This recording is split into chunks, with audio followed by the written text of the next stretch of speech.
My name is Lenore Robbins. Robbins. I was born December 21st, 1939. It was a cold, wintry day, and I was born at home in Preston, Idaho, in the front house. My brother was born in the back house, and my parents had moved into the front house, and it was winter, and I was brought to my mother wrapped in a beautiful white blanket tied with a big red ribbon. My mother was so excited to have her baby daughter because my older brother was a brother. And my dad he said he was just more concerned with keeping my feet covered up because he thought I was a big, long baby and that I would freeze my feet if I kept kicking the covers off. My oldest brother was Stanton George, and he was named after my mother's father, who was George Fry, and so I was named after Grandpa Rasmussen, whose name was Ivan. So they made up the name of Ivana. That's my middle name. And my grandmother Fry loved Ivana, and she used to call me Ivana, and I loved that about it because nobody ever called me that. Nobody ever called me any nicknames, and I always felt bad about that. I thought it would be fun to have a nickname, but I never did. My dad always described himself as a hayseed from Idaho. My mother was from Colorado, and her father was in the House of Representatives in Colorado, and her family were Catholics, and my dad grew up in Mint Creek, Idaho, and they were LDS. My oldest brother, as I said, was Stanton George Rasmussen. He was 18 months older than me. I just called him Big Brother. He was such a big boy, I thought. And he did get, as we got older, he did get a little bit rough and tumbled. He was in the Navy. We even went to California to see him on his big aircraft carrier, and that was exciting when we were in high school. I was 18 months later. Then Laura Jean was born 18 months after me. She was the artistic one in the family. She grew up, she could do anything, painting, singing, just anything, very, very artistic. Then my brother Woodrow was born. He was named after Dad, Woodrow, and he was always such a good, loving brother, and he went on a mission to Denmark, and he came home from Denmark and met his wife, Rhea, and they were married, and 9 months later, he died very suddenly. And after they did an autopsy, they found out that he died of cancer. So that was a very sad day in our family. But I have to tell you a story about Woodrow when he was born, because we were living in Mint Creek at the time, and so we were all born at home, the first 4 of us. And so my aunts came and took us downstairs in the basement so we wouldn't be in the way, because we were just, like I said, 18 months apart. And we resented that, mostly because it was Thanksgiving Day, and we didn't get to have Thanksgiving dinner in the basement around the furnace. And so they kept us there until that baby was born. And when we came up, the nurse that was upstairs was holding Woodrow on her lap right in front of the wood stove, and it was so nice and warm, and she's rubbing oil all over his body. Well, Grandpa took us home to let us stay with him for a week, and Grandpa was a big tease, and he would put our heads between his knee and hang on to it and tell us that that baby was his baby. And we'd get up and hit him with our baby blanket and say, "No, that baby is our baby." And then he'd say, "What color of hair does he have?" And we'd say, "Red. He has red hair," because he looked red when he was sitting by that warm, warm heat with all that oil on him. And Grandpa'd say, "Okay, he's your baby. You can have him. I don't want any redhead grandbabies." The funny thing about that story was I have a lot of redheaded cousins, and he knew it. Then the next in our family was Mom had a stillborn baby that was born after Woodrow, 2 or 3 years after Woodrow. We knew the baby had died, and I remember hanging on the fence, watching them drive up the road, knowing that the baby would die and that Mom would not be bringing a baby home. I just remember how sad that made me feel. Then, about 3 or 4 years later, Craig was born, and that was in 1953, and then Derwin was born in 1955. Now, those two were the last two, and it was really fun for two sisters. I was 16 years older than Derwin, so to be 16 years old and have this cute little sister and this little baby brother, Laura Jean and I just adopted those two. Laura Jean took care of Craig. We called him Frog Legs because he was so skinny in his little blessing outfit. And Derwin, I always made sure that we had matching dresses on, and we took them everywhere, and we took care of them and dressed them. And of course, we didn't know what to name them, but Mom knew a violin player at the University of Utah who had a daughter named Derwin Sardoni. And as soon as she mentioned that name, what would two girls want? They wanted that baby sister to be named Derwin. And so that's how Derwin got her name.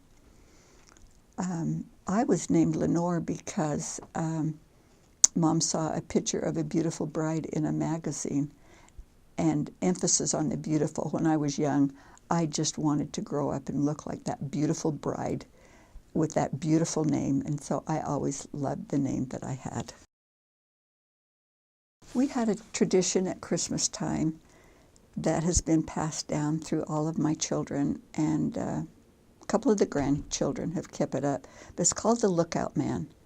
The Lookout Man comes Christmas Eve to tell us that Santa Claus is on his way, and he knocks on the door and he leaves pajamas on the door, and that means that we have to put those pajamas on very quickly and go to bed because Santa is coming. And if Santa comes and finds us up and we get caught up, then Santa won't leave his presents, so we go to bed really quickly, and it always helps to get the kids in bed. A fun story was when we passed it on to our grandkids. We had a grandson that when the Lookout Man knocked on the door, it scared him so bad he grabbed his toy gun and he ran out on the porch. He was going to shoot the Lookout Man. It scared him so bad. Then we had, as I said, in Mink Creek, we had a wood stove, and when we woke up Christmas morning, I remember one day wondered why we had got a sleigh for Christmas, and it was all painted red, and the paint was wet. And I thought, how did that get in Santa's sleigh if the paint was all wet? And Dad informed us that Santa sometimes, his elves came a little bit early, and that when he woke up, he saw the elves behind the stove, and they were painting that sleigh. And left it there to dry, so it would be there when we woke up. Another thing, we always got a new Christmas dress. Then as we got older, Laura Jean and I discovered how we could look in Mom's closet behind a few things and just found the dresses, and sometimes we tried them on before Christmas so that we were not surprised when the dress came. Well, it wasn't very many years until Mom discovered that and just decided she'd just try them on us and give them to us a month before Christmas so she didn't have to try them on us. Okay, I'm going to talk about food because food is such an important topic because we had some strange food living on the farm. We had lots of cows and pigs and chickens. So we had cows, and we would, Stanton and Dad would milk the cows and bring the milk up and put it in the fridge, and it would separate and the cream would sit on the top. So one of the favorite treats was to take a piece of bread and put in the top of that cream, and then take the bread and sprinkle sugar on the top of it, and that was just like having a cookie or a piece of cake. It was really a big treat for us. What we had at dinner at night, sometimes we would have flour mush. And Grandpa's favorite was flour mush. He stayed with us a lot because we bought his farm, and he moved to Preston, and he would come up and help on the farm when Dad was gone, because Dad worked for the Department of Agriculture and was gone a lot. So Grandpa was there helping Stanton on the farm. So Grandpa was there, and so we would have flour mush, his favorite thing. Well, what it was boiled milk with flour mixed in it to thicken it up, and then you just sprinkle sugar on it and pour milk on it, and that was supper.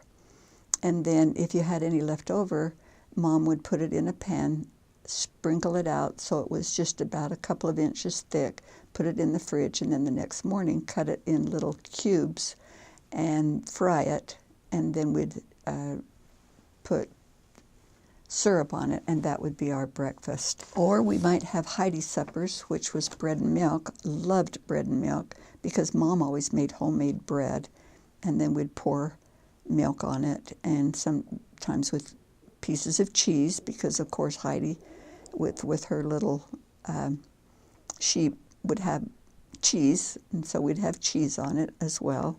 I'm going to insert one thing because ice cream is the #1 food in the food list in our family, and if there's ever need a treat, it's ice cream. I'll tell you one thing we had that did not go over was oatmeal cereal. I don't know why as a very young child I did not like oatmeal cereal. Dad said it was the only thing that would help make us grow strong would be to have a dish of oatmeal cereal every morning for breakfast. I did not like it. And so Laura Jean and I would sit together, and we would take our hands, and when he wasn't looking, we would put that oatmeal cereal in our hands and then stick it and put it in our pocket or fold it up in our skirts. And then when they weren't looking, we would take it over the garbage and pour it out.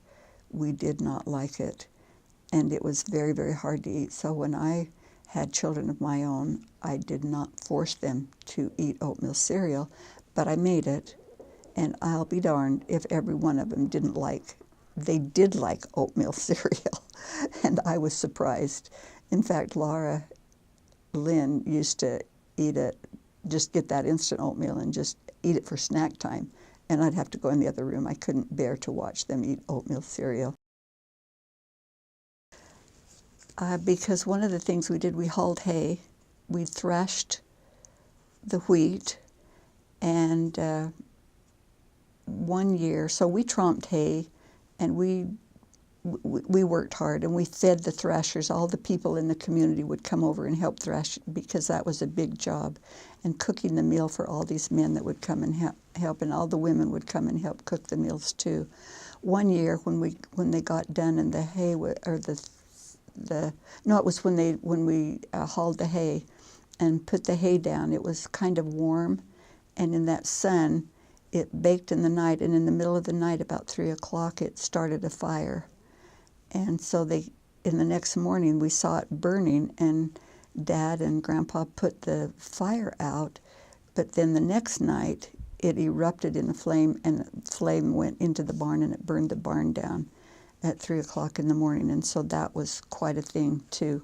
We didn't have to go to school that day because the whole neighborhood knew that our barn had burned down. We worked hard on the farm. Mom and Dad had a garden, and even when Dad was gone working, as I told you, he worked for the Department of Agriculture and was gone a lot. And so Mom did a lot of the gardening. And I just remember poking those little holes in the ground and putting a stick and then putting little corn in them and then covering them up. We had to weed a lot. We went to the church welfare farm and hoed corn and picked up potatoes and picked beans, and we did really work hard. But we played hard too, and we went swimming, and Labor Day was always fun because we had to work really hard in the morning, and then we always got to go to Donetta to go swimming. My dad always said, "It's Labor Day, you labor." And even though we had argued that all of our friends were going on picnics on Labor Day, he said, "No, it's Labor Day. You labor first, and then you picnic the second half." We played, because we lived there were, probably a mile or two between all the homes in Mint Creek. But on Sunday evening, because we had church in the morning, we would meet with our friends. We'd take turns at different homes and meet, and we'd play kick the can, run sheep run, and we were close with all the friends, our friends in Mint Creek. I have to tell you a couple of stories about my dad as well. One of the stories I remember, when the discipline, they were pretty strict. My parents were strict with their discipline, and Dad, he would send us outside to get a switch. If he was going to give us a spanking, if we'd been disobedient, we had to go out and buy it and get our own switch. That was hard, I want to tell you, because you knew if you got it too big, it would hurt when he switched your legs. But if you got it too small, then he'd go back and get one, and he would get it way bigger than we would get it. So sometimes we'd start giggling and bring in a little switch, and then we'd run back because we knew it had to be a bigger one. It was a hard thing. That was harder than the spanking itself. And I remember one time running down the stairs and being so mad at Mom and Dad. And I ran down the stairs. We had a landing there which went down the basement where we slept. And I ran down the landings because I didn't want anybody to hear me. And I just turned around and I said, "I hate you." And then I stopped and I looked up because I knew Heavenly Father heard me say it, even though I knew Mom and Dad didn't. And I worried about that for a long time because I knew I wasn't supposed to hate anybody. There was a lot of love in our family. And Dad and Mom, it was kind of cute to watch them. Mom would come around the table and put something on the table, and Dad would reach out and pinch her leg, and she'd get a towel and slap him with the towel. But if he came home after he'd been gone all week and he grabbed the broom and started sweeping, we knew the house wasn't clean enough for Dad. And you better believe we all got pitched in and we started cleaning. But there was so much love. We all knew that Dad loved Mom and Mom loved Dad. We were loved as a family. We actually lived in Glencoe and went to the Glencoe ward, but then just about 5 miles up the road was Mint Creek, and then they put the two wards together, and we went to the Mint Creek ward. My best friend was Sherry Alderson. She lived in Mint Creek, and I lived on the border, as I said, with Glencoe and Mint Creek, so we lived quite a bit apart. But she was my best friend in first grade, but we did everything together that we could. And to this day, she is a very good friend of mine, and we probably talk to each other at least 2 or 3 times a week. We went to a 4-room school building, which had 2 grades in each room. We had first and second together, third and fourth in another room, fifth and sixth in another, and seventh and eighth in another room. And that was on one floor. So in our class, there was only 8 students. So the classes weren't big. And then we had a basement that had just a big room where we had a lunchroom. We stayed there for lunch, and we had some cooks that came and prepared our lunch for us. And then we had that big room where Mr. Olson, our 5th and 6th grade teacher, taught us dancing. And we did jump ropes in there on stormy days. We played jacks. And that teacher, I loved Mr. Olson because he also taught us how to keep score. Part of our math assignment was to keep score when the World Series was on. And that's how we learned to do statistics. And so he had a lot of fun things that we did. We went outside, we rode the giant strides. We played, I did a lot of sports. I played first baseman. I played basketball. You see, I was tall. I was always the tallest one in my class. We took class pictures. I had to stand on the back row. There was about 3 or 4 boys that were held back, so they were 2 or 3 years older than us, and they were tall, big kids, and I always had to stand back there. And so I always had that perception that all the cute little girls sat on the front row, but I had to sit on the back row. And so I was always certain that I would never find a husband that was tall enough that would want to marry me because I was so tall. And I asked my dad one day if he would go hunting with me to find a husband, somebody that would want to marry me, because I was so tall. Because here I was the center on the basketball team. I was tall. I was a cheerleader. One of the fun things we did was we had field day on Friday, where we went into Preston and did a field day.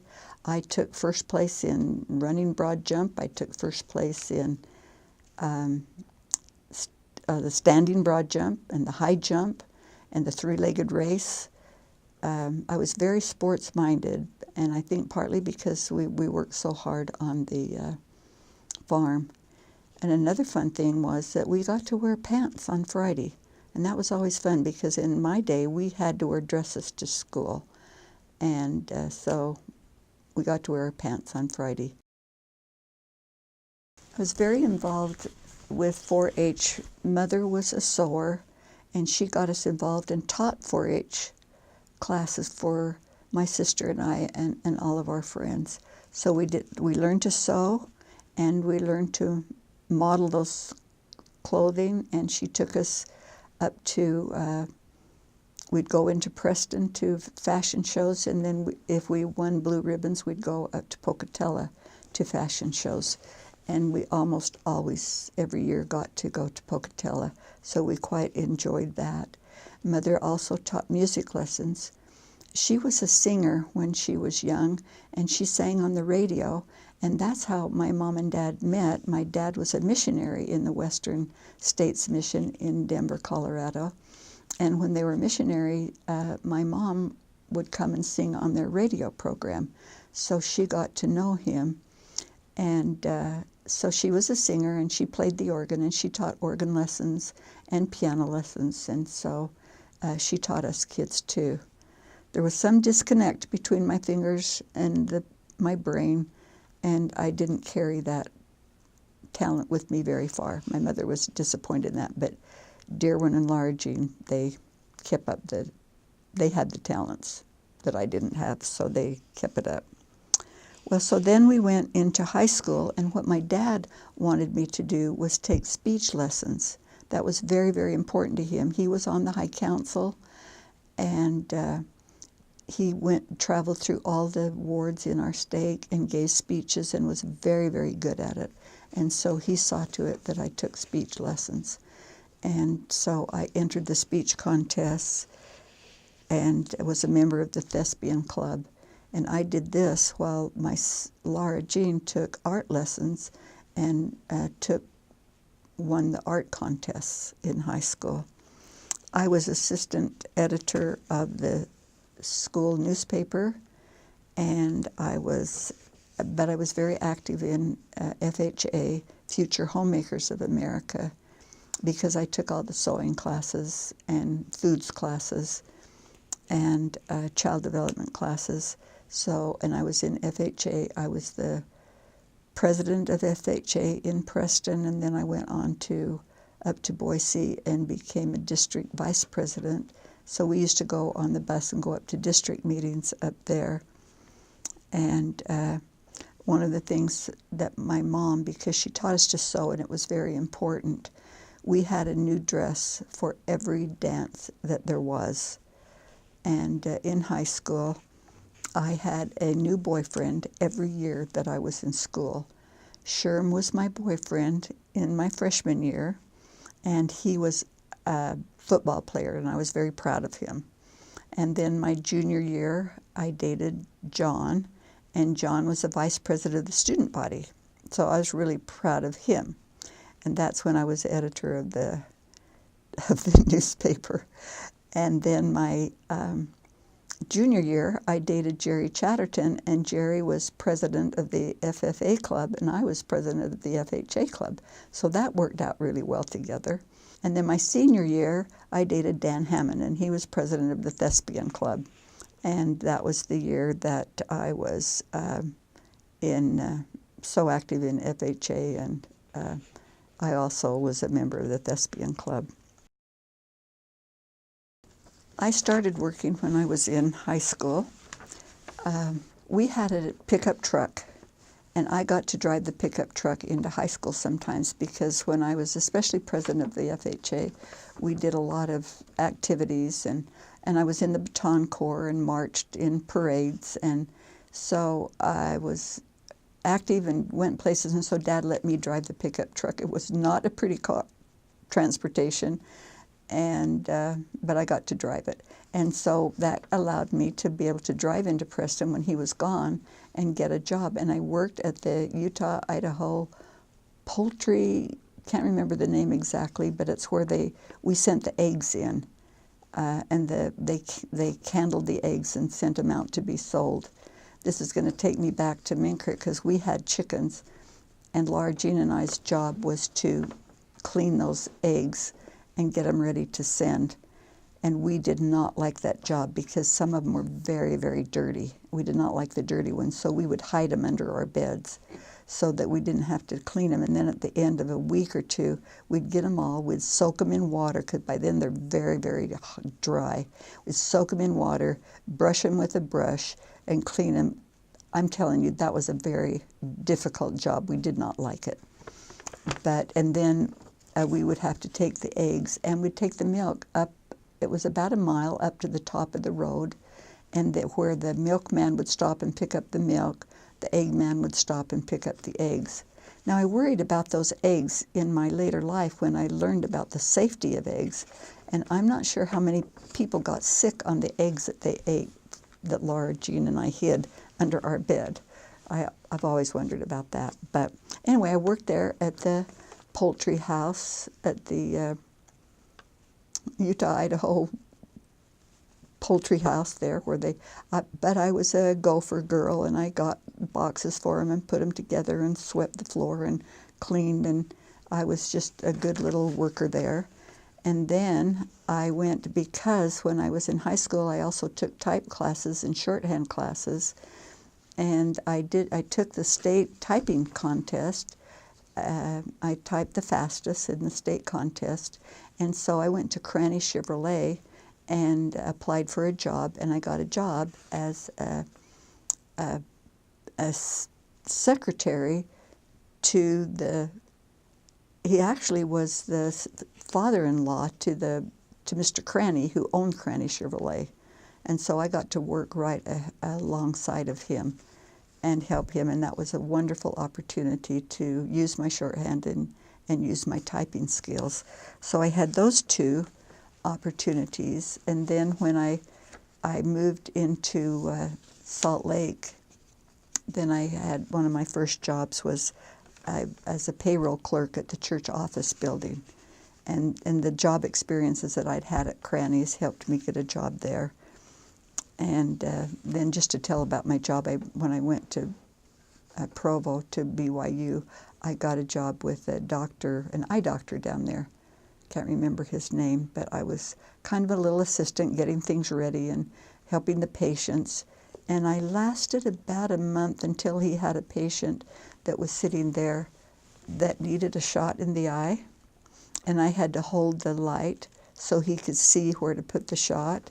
And as I stood there and watched that needle go in that eye, well, I had it. And I didn't pass out on the floor, but I got very, very sick and turned around and went out of the room, and that was the end of that job. I graduated from high school in 1958, and one of the girls from my high school, she and I decided that we were going to go to BYU to school, and so we roomed together in Heritage Halls and went to school for one semester, and I, of course, majored in home economics. And then I went home at Christmas time and was in a car accident on the way home, and I'll describe this car accident later because it had a major effect in my life. But I was in a car accident and I hurt my knee quite badly so that I couldn't walk, and ended up, well, the doctors in Preston told me that I hadn't hurt myself and told me that I could just get a pair of crutches and I could walk. And so when I went back to BYU, I couldn't walk across campus. My leg hurt so bad. and my foot was very, very cold, and it just hung down. I couldn't hold it up. And so I went to the health center, and I was sitting there, and the doctor came in, and he looked at it, and he said, "Oh, I'll just have the nurse come and wrap a bandage around that." And he never touched it or anything. Oh, I told him, I said, "It really hurts, and it's cold. My foot is cold." And he said, "Oh, I'll have a nurse come and wrap it up." And then he came back later, and nobody came, and I'm sitting there, I'm starting to cry because it hurt so bad, and I had sat there for over an hour, and everybody was gone. And he came walking back through, and she did wrap it, and she wrapped it around my ankle. And he said, "Oh, she wrapped that wrong." And he lifted up my foot to wrap it, and he said, "Oh, for heaven's sakes, your foot is ice cold." And then I just started to cry. I said, "I've been telling everybody, my foot is ice cold." And so he said, "We're going to put you in the health center in the hospital right now." And what I didn't know until later was that he called my dad and told him that my foot had gone so long without any blood in it that they were going to have to amputate my foot. And that was very, very upsetting to my dad. But of course they were getting his permission to do that. And of course they, got in the car and came right down to Provo. But with therapy and a lot of exercise, they exercised that leg, and I was able to get up and get out of bed. And but I couldn't walk around campus with it, and so I went home for that next term and studied with Mom, and it was fun to study with. And Mom was so happy. She took some home courses. She was always taking classes. She loved education. I got my love for education from her because she loved it, and she would take language classes and math classes and art classes and just anything that she could. So we had a good time. And then I went back there for the spring term, and then that's when I moved to Salt Lake and went to work with the church office building. I wanted to go on a mission so badly, and I got that love for the mission field from my dad and my Aunt Hazel, who went on a mission. And I remember as an 8-year-old girl sitting at her feet and her telling when she came home from her mission, and I said, "I'm going to go on a mission when I get older." And I have a couple of stories that are the stories kind of tell about listening, about praying and listening to answers that you get. Because the first story, I wanted to go, and when I was in Salt Lake, I dated this boy, and he was a returned missionary, and at that time, we had to wait till you're 24 before you could go on a mission, and I didn't want to wait till I was 24, and I was 18, and I wanted to go now. And he said if I moved to California, I would be called on a mission to California, and I could go then. And so I asked my dad if I could move to California and be called on a mission, and he said, "No, not until we talk to a general authority." So he came to Salt Lake and took me into the church office building, and we talked to a general authority about it, and the general authority said, "No, that's not right for you. You need to go back to BYU to school and find a returned missionary and get married." And I sat out in the waiting room, walked back out with Dad, and I sat down and started to cry. I said, "Dad, I'm not going to get married until I go on a mission." And so then that very year, they lowered the age to go on a mission to 21. That was the year that and then I turned 21. And so I went home at Christmas time, told the bishop, I said, "I'm turning 21. They lowered the age to 21. And he said, "Well, how soon do you want to go?" And I said, I'm 21, December 21st. I'm ready to go December 21st.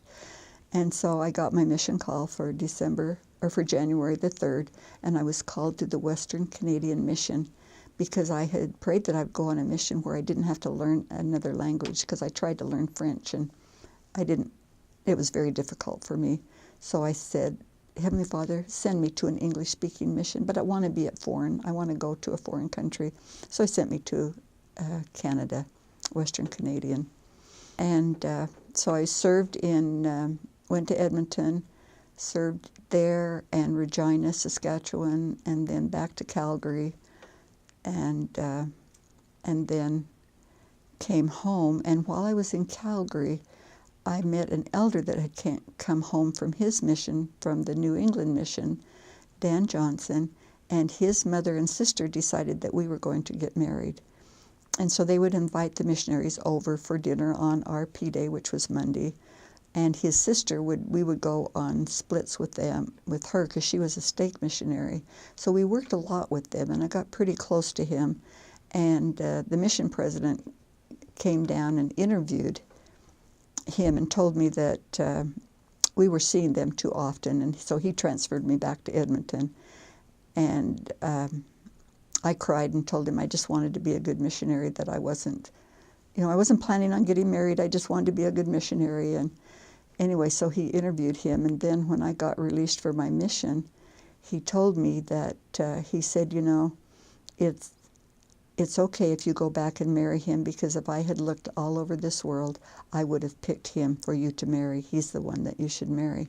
Well, when I went home and several of my friends were getting married, and they all said, well, did you pray about, how long did it take you to pray to marry this guy? You don't even know him. I said, well, I don't need to, because my mission president told me to marry him. Well, I'm just going to put this little insert into my story, was that we were married for 17 years. He was active in the church for 1 year, and that was all. It was a very, very difficult 17 years. And so my story of that was that you better pray about everything you do, that even when the mission president tells you something, you need to pray about it. And if the general authorities tell you something, you need to pray about it and do what they tell you to do, or get your own answer for things that you do in your life. And so I've been a strong believer in that. But I loved my mission. My oldest daughter was born 2 years after we were married. I had endometriosis, and I had an ovary removed, and then I was able to get pregnant and have this beautiful daughter, and she was born 5 weeks overdue. She was 10 pounds and 4 ounces, 5 weeks. She was a very difficult child to be born, just to say the least. It took a long time to get her into this world. But I loved that little gal, and we named her Dana Lee Ruth. So she had her dad's name, Dana Lee for Lenore, and Ruth for Carol and Ruth. So she had all three of our names. We wanted to name our kids after our parents. So that's how Dana Lee Ruth got her name. And just a quick thing, she has grown up to be such a beautiful, wonderful person, and a very good mother. And that's a story for another day, too. Secondly, the endometriosis wasn't all taken care of, and so there was no other baby coming along, and for another year and another year. And I was so sure that it would come, but it didn't come. And then one day at church, I mentioned to a friend that Danny was terribly too. She was a terrible too, very difficult, very unhappy little girl. And I said, I know it's because she needs a little brother or sister to play with. I need to adopt a child. And so she called me when I got home from church that night. She called me and said, were you really serious? She said, my sister, who has 5 boys, just got a call from a lawyer who said he had a little baby boy to adopt. But my sister has 5 boys. She said, I wanted a girl. And he said, well, if you can find somebody that would like to adopt this little boy, then you can have this baby. Well, I did not know how Dan Johnson would accept that, because he did not want any more children, he said. And so Danny and I prayed about it, and I explained to her that if Heavenly Father wanted us to have a little baby in this family, that we need to pray really hard that Daddy would want to have this baby come to our family. And so we said this very loving, caring prayer to Heavenly Father, and we stood up. She grabbed me around the knees and she said, we are going to have a baby brother. We are.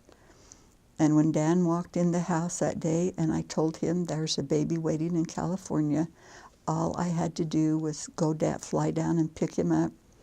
He thought about it, and he thought, that baby only weighed 7 pounds, born cesarean, would have a perfect body shape, didn't have a difficult birth. And so he said, and was a boy.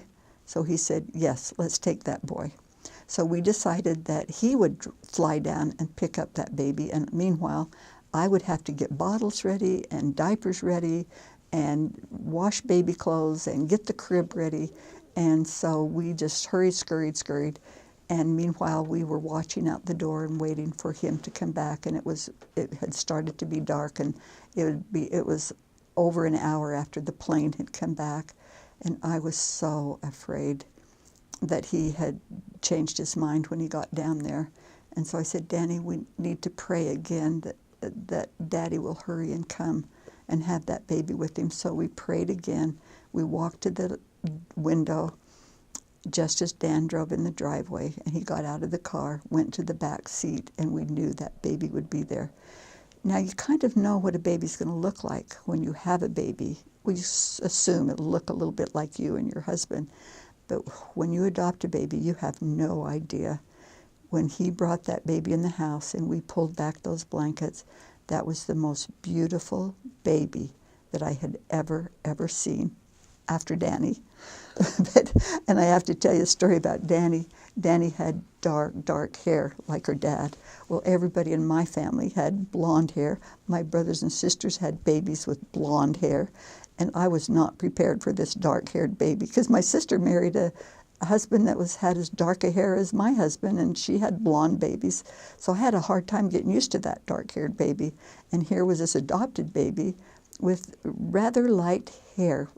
Not white hair, but light blonde hair. And so I told him the story of being adopted when he was very young, because we had some friends that had an adopted baby, and they didn't tell her that she was adopted till she was 8 years old. But I told him when he was tiny, I'd put him on my lap, and I told him the story about how his daddy flew to California and picked him up, and when we opened the covers and saw that beautiful baby in there and saw how beautiful, we said, we want that baby in our family. We're going to keep him. And he was just tiny, just under 2 years old. And he looked up at me and he said, Mommy, tell me that story again.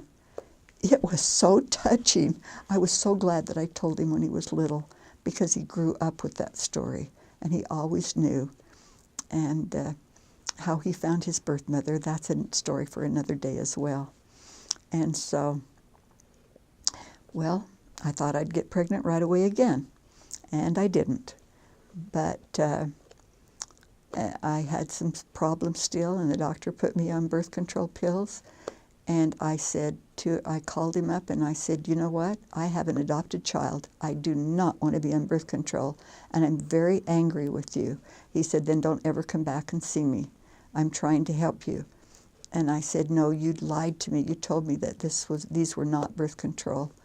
And so he said, well, then don't bother coming back. And I got thinking about it, and I prayed about it. And I knew some friends that were on birth control pills, and they said, those are dangerous things, because once you get off of them, you get pregnant the second you stop.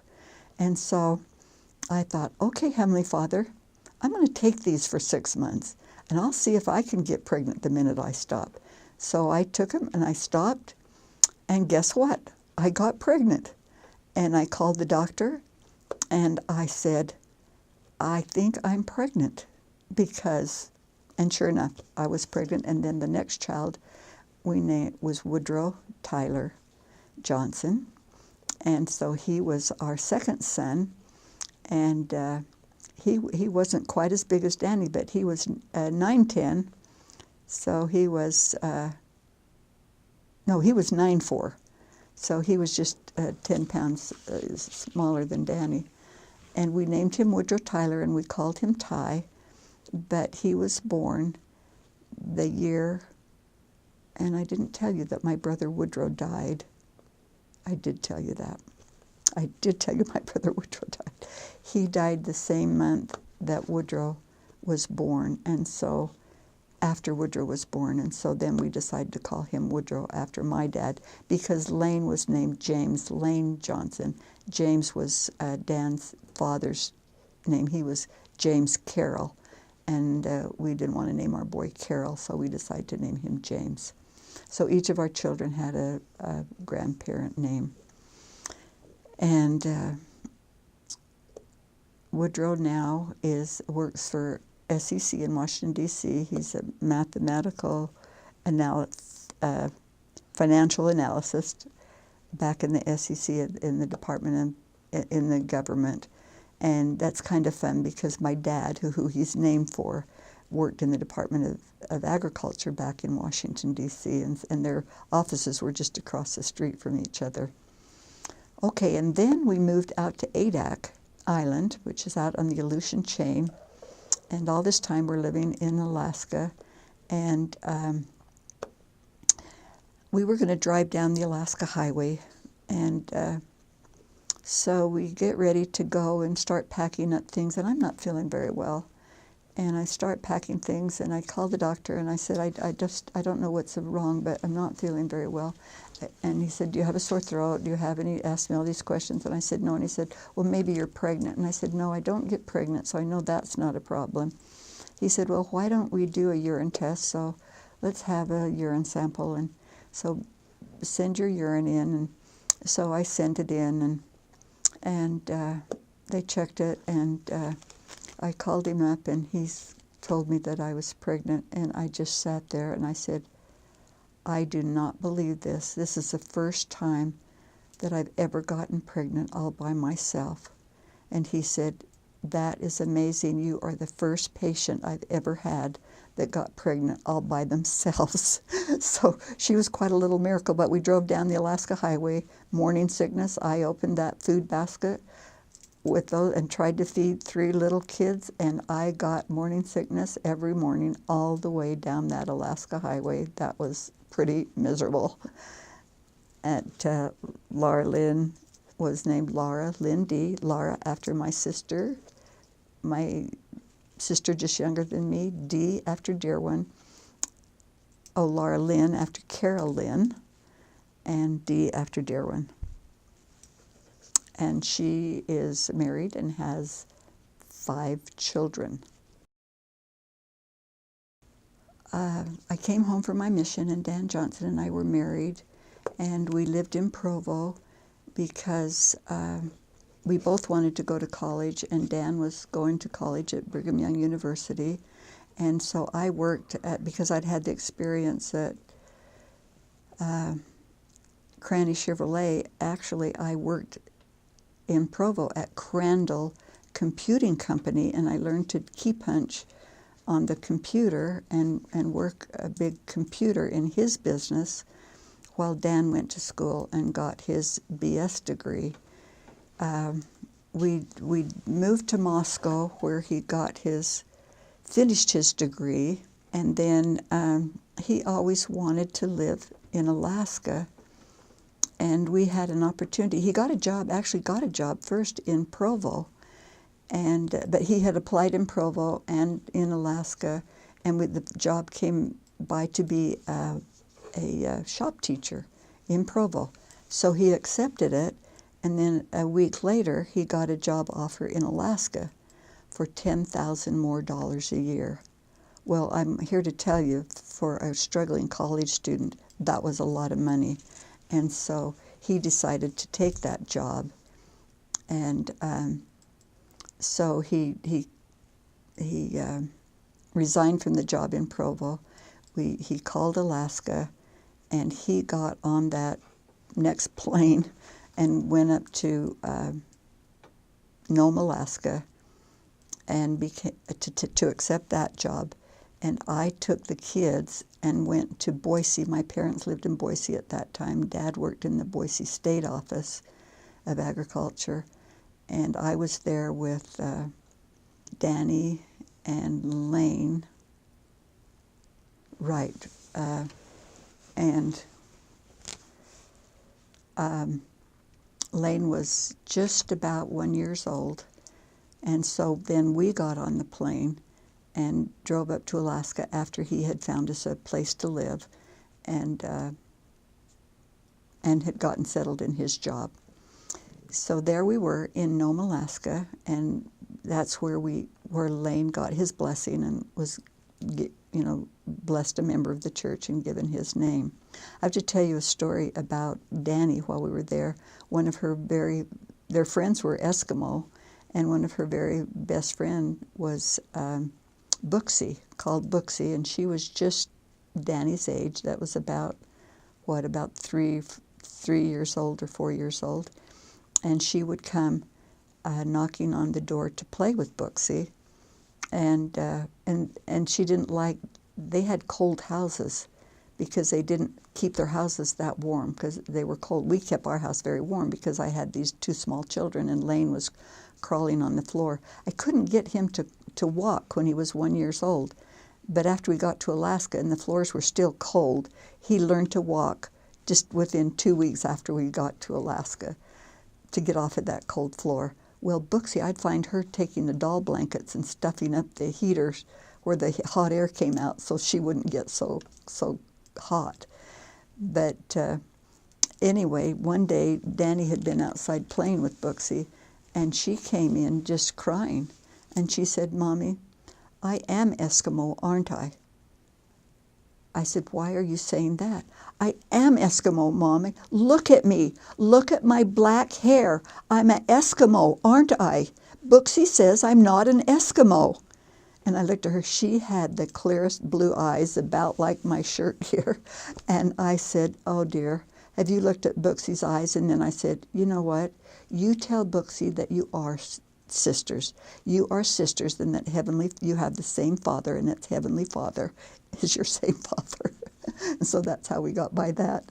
But my kids just grew up. They learned to speak Yupik and played with Yupiks, and they were never, they never had any prejudice against other nationalities because they grew up with all their friends being other nationalities.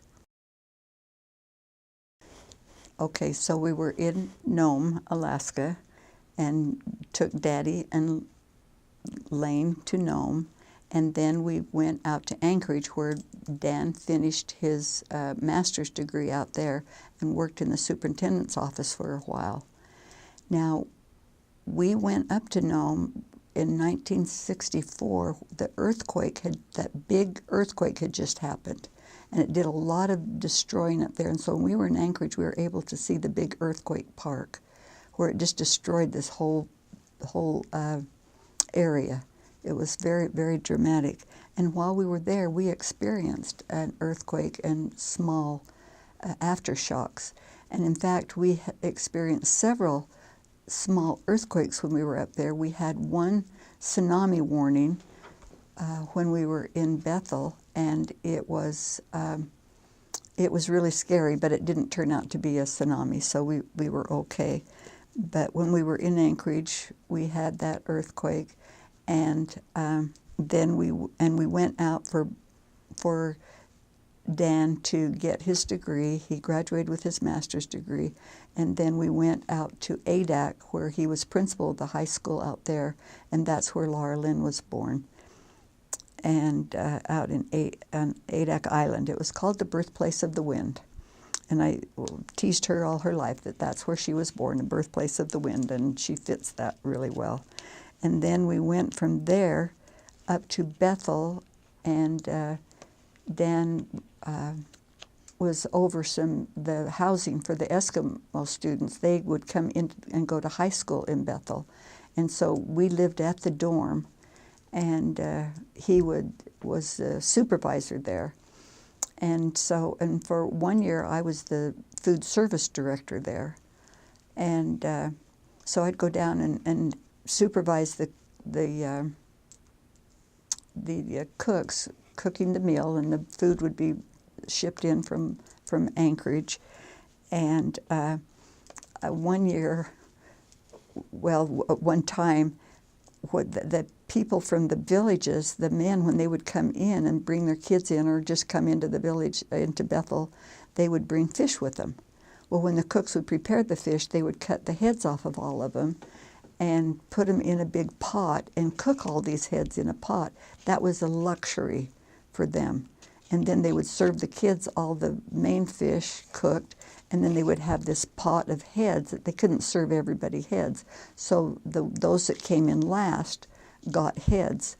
Well, we went down late this one time to get our lunch, and Lane had gone down with me, and we walked in and we sat, and well, I guess Lane went down ahead of me. And when I went down, as I'm walking into the cafeteria, he comes in just wrenching and holding his stomach, and he comes in just like he's just going to wrench. And he said, I am never going to sit by an Eskimo again. Those Eskimos around him were all eating those fish heads right off of their plate. They were just eating them with a fork, and all they were boiled fish heads.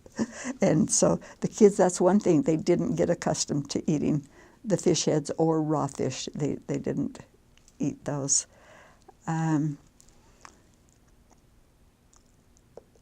was going to tell the story about why we left Anchorage and went into back down to Boise, where Danny was born, because the doctor there was such a patient doctor when Danny was born, and helped me through that, and he wanted to do a cesarean birth, but he didn't, and stuck with me. And so I wanted to make sure the next baby I had, I would have a patient doctor. Well, the doctor up in Nome was an older man that used to walk by, and he was in his 80s or late 70s, and he could hardly walk by. I would watch him walk with a cane, and he could hardly walk. And I thought, there's no way that man can deliver a 10-pound baby. He will do a cesarean right off the fact, I am not having a baby here. I'm going back to Boise and have that baby.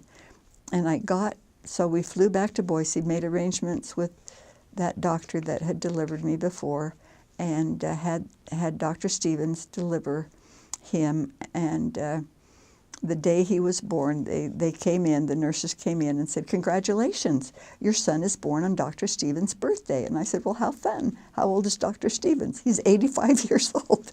He was older than the doctor in Nome that I said was too old to deliver him.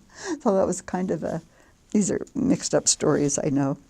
But another fun thing, in Bethel, we lived right on the Kuskokwim River, and we had breakup because the Kuskokwim River would freeze solid during the winter, and then the airplanes would come and land on the ice and bring supplies in, whereas down in Adak, the boats would come in and bring a year's supply of food, and that's how we got, in Anchorage, we got all of our food in on the boats, and they'd come in and bring them into land, and then I'd order for a whole year at a time. But in Bethel, they could fly some things in and land on the ice because it was so frozen. Well, then breakup would come, and when we would go out in the spring in May, it was usually late May or early June, and when that breakup would start, those huge, giant clumps of ice would come rolling, tumbling down, and some of the Eskimos would leave their boats in the water, and if they did, they would just take them and just destroy them and break them all to pieces. And the sad thing about it was that a lot of them were, government-issued boats, because the government would always help them because they were subsistence fishermen, and so they would just lose their boats, so they usually weren't that careful about it. And I have to tell you another story about living in Bethel. They had they had an upper village there and a lower village, and the upper village was where the Eskimos lived, and the government came in and built all new houses up there and put in electricity and running water. We had honey buckets. Now that meant that it's like using an outdoor toilet, but it was inside of our house, and the guy would come in every week and take that honey bucket and take it out and empty it in this big honey bucket truck. Well, the Eskimos that lived in this new part of the village was they had electricity and they had running water, so they had flush toilets as well. You know, we didn't think a lot about it. That's just what they did. They treated the Eskimos. They had many more nicer things than we had, but that was okay.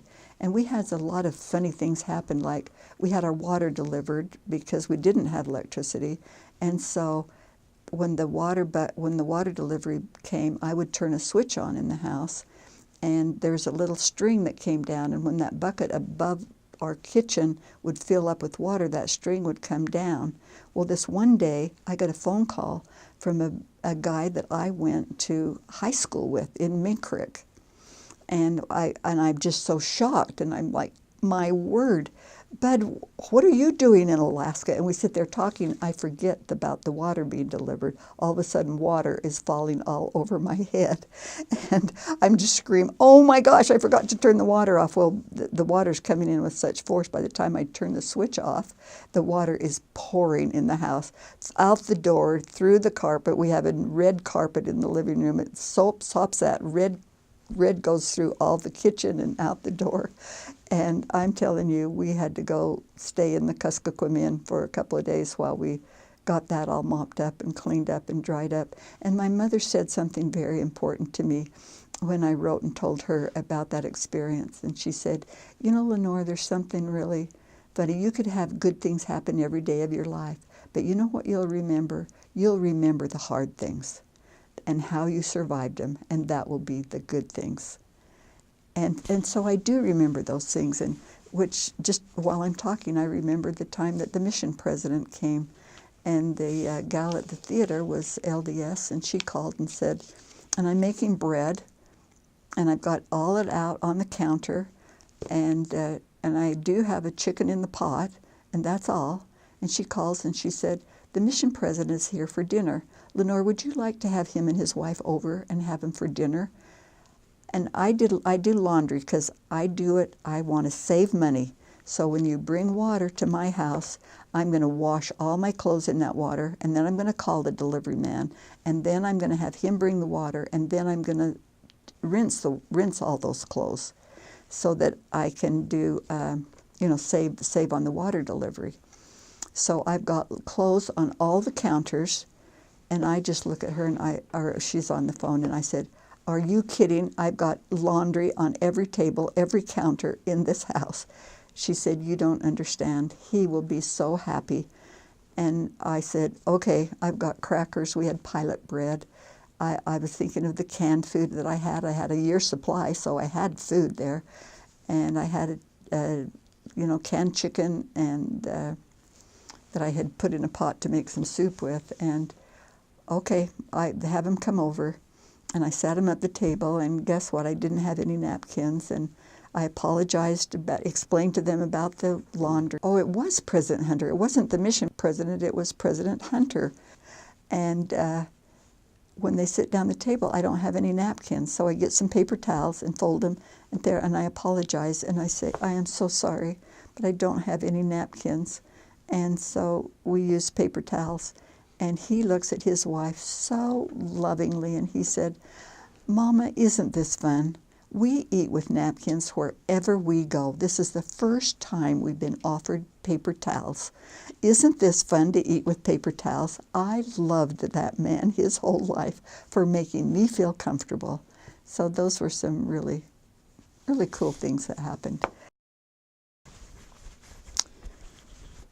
Things were pretty rough in Alaska, were really hard, and we left Alaska, and at that time, Dan and I decided to break up, and so he flew down, and I drove the van down and drove the kids in the van, and I came back to Provo.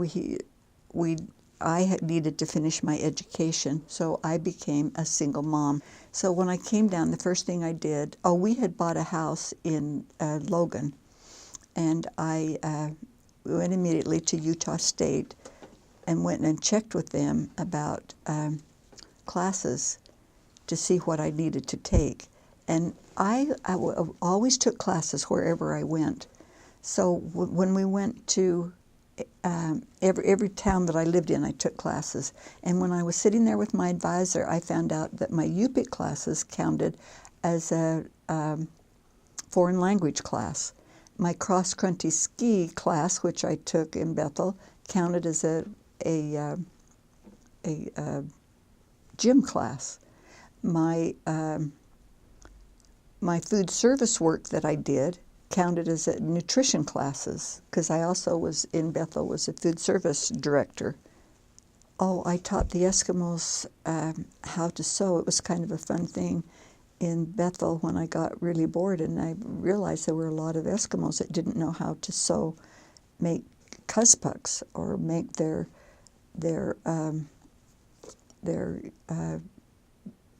Eskimo boots. And so I taught a class of how to make Eskimo mukluks and how to make Eskimo kuzpuks. And so they counted as clothing classes. And so they all counted, and when it turned out, I had just over a half a year of classes left to take, and then I could graduate with my BS degree. So I was a pretty happy mom because I was single with 4 children, and I lived there and went up to Utah State and took my classes. Now with these 4 children, Laura was pretty young and Danny was probably about 14, so they took care of the kids, and I made a deal with them that when I had a test, that if they would help me study by not bothering me and helping me study when I took the test, if I came home with an A, we would go out to eat at McDonald's. That was the best place they knew to eat. And if I got a B, I can't remember, there was a noodle house down the street. And if I got a C, there was a restaurant that was really a high-class restaurant, then we could go there to eat. Well, you better believe me, they wanted an A because they wanted to go to McDonald's to eat. So they would be standing at the doorstep, just hanging on to each other, running there, Mom, what grade did you get? What grade did you get? And I'd say, I got an A. We're going to McDonald's to eat dinner today. And they were so happy. So they were very supportive. And in fact, years later, when Danny went to Dixie College, she said, Mom, do you know how I knew how to study, how to get through college? It was by watching you. So I was never sad that my kids got to see me study and get through school and see how hard I had to work to get through school. Our health was very good during those years. Lane had to have tubes put in his ears after just about the time that I was getting ready to graduate, and we had lived there for 4 years. And when I went in to see the doctor, and he said, let me see, when was the last time I saw you? And I said, you know, doctor, you have not seen us. We've lived here for 4 years, and you have never seen us. That's very unusual to have 4 children and never have been to a doctor. So I knew that we were very blessed for that. And financially, we were very blessed. I had struggles because I had a little bit of money coming in for 2 years because we had sold our business in Alaska. But after that, I got no child support at all. But, and just to tell you one little story about our finances, when we were living in Dugway, they were building the Jordan River Temple. And they called us in and asked us to make a donation to the temple. And I thought, you know, just taking all the money that I could, because I was a school teacher. School teachers did not make very much money, that I could probably make $200 donation to the Jordan River Temple, and I would do that. And then when they collected all the money, the bishop called me in and he said, we've collected all the money, counted it up, and we don't have quite enough. And so we have called a few people in. We've called about 6 or 7 people back in and asked them if they could make a further donation. And I'm sitting there as a single mom just about ready to cry and saying, why did you call me in? I gave you every penny that I had, practically. And I said, what did you want me to do? And he said, we were wondering if you could pay $200 more. And I said, the only way I would have $200 to pay is if I took it out of my savings. My savings that I have, after I already gave all my savings to the Jordan River Temple, is what I have saved now for my children's missions. And he said, you need to go home and pray about it then. And I said, I will. I stood up, walked to the bishop's door, put my hand on the doorknob, and the Spirit said to me, when you get ready to send your kids on missions, the money will be there. And I stopped and I turned around and I said, I will write you a check. Just let me go home and transfer that money to my checking account. And then I will have $200 to pay you more. And when I went home, for the next 5 days, the money came through a little slot in the door. Our mail came through the little slot. Every day that I picked up that mail, there was a refund for something. And I've had people say, oh, but you would have gotten that refund anyway. And I said, no, it was for things that I didn't even know that I was going to get. And when the last day came, the last payment that came was some money that I did not know I was getting. And it was exactly the money that I had to pay back my savings account for what I had given to the Jordan River Temple. And I just sat on the floor and sobbed.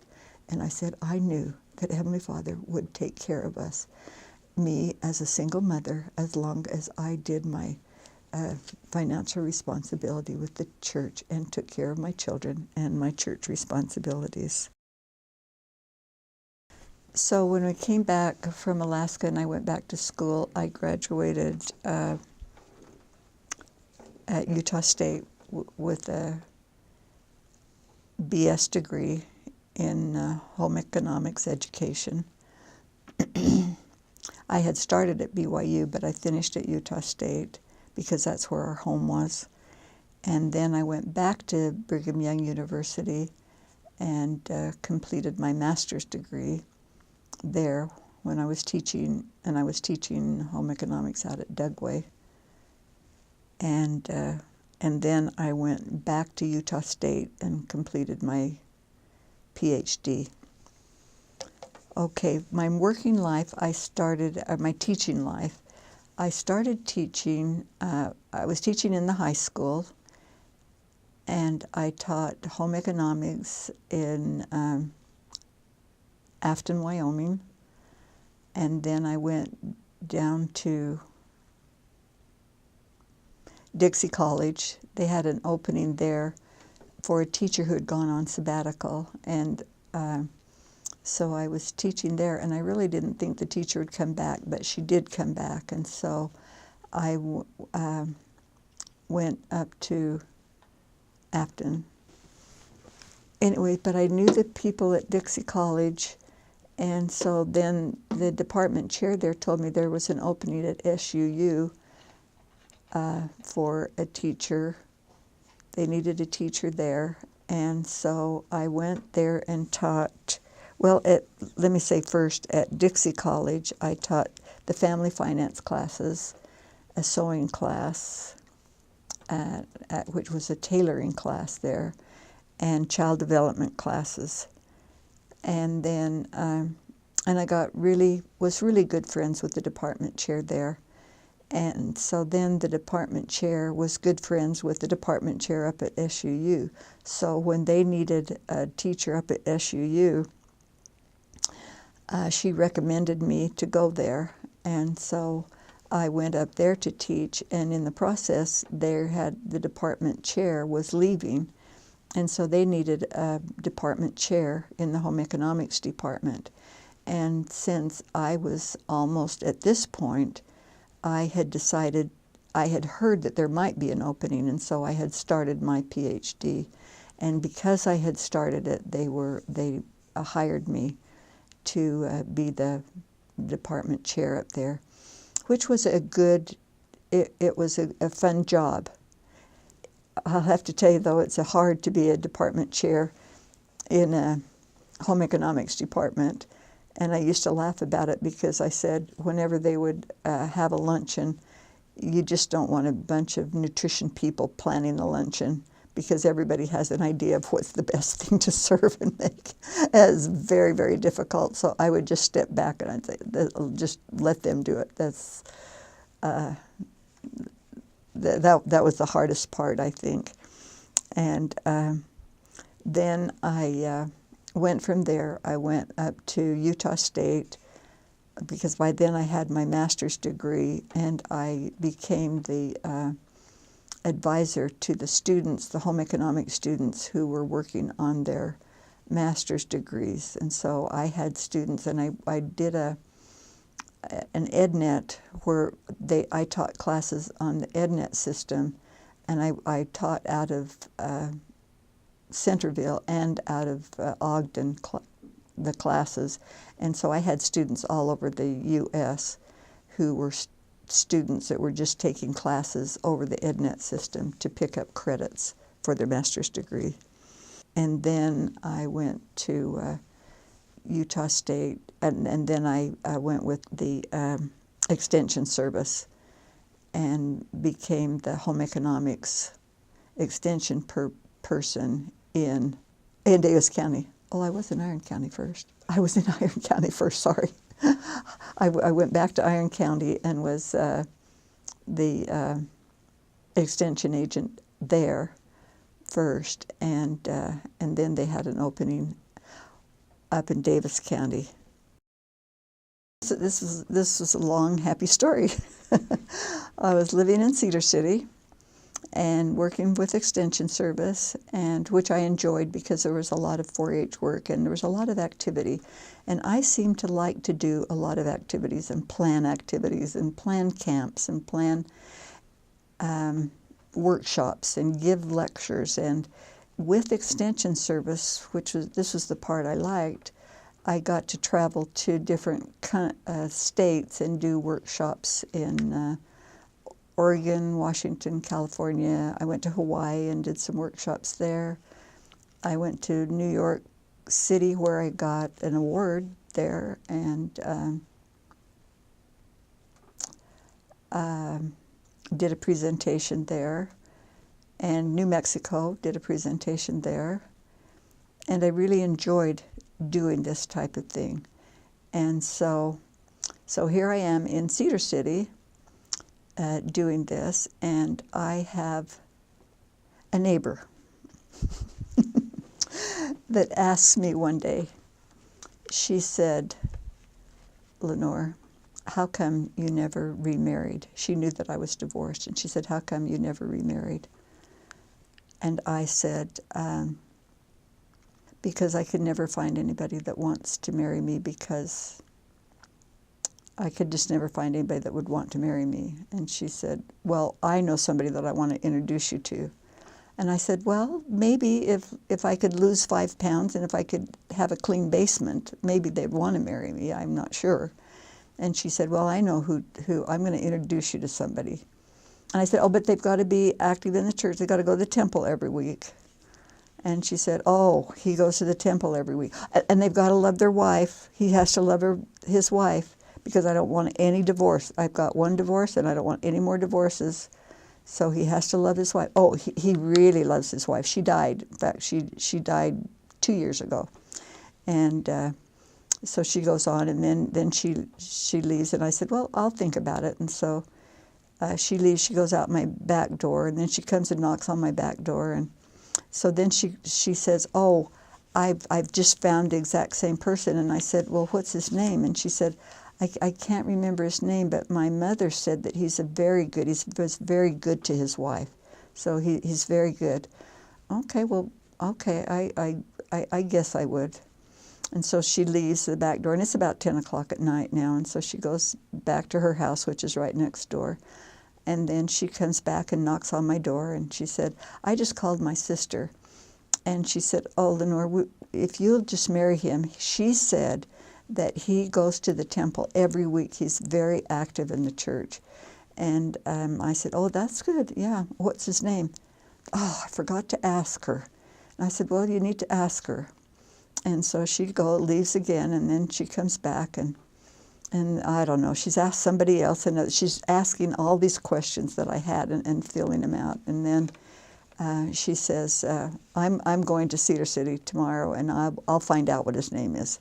She says, could I have a picture of you to take down there to show him?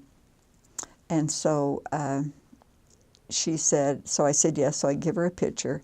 And so she's going down there the next day, and so I said, but I'm leaving the very next morning. I'm going to California because I have a new grandbaby that's being born in California, but I'll be back in a week.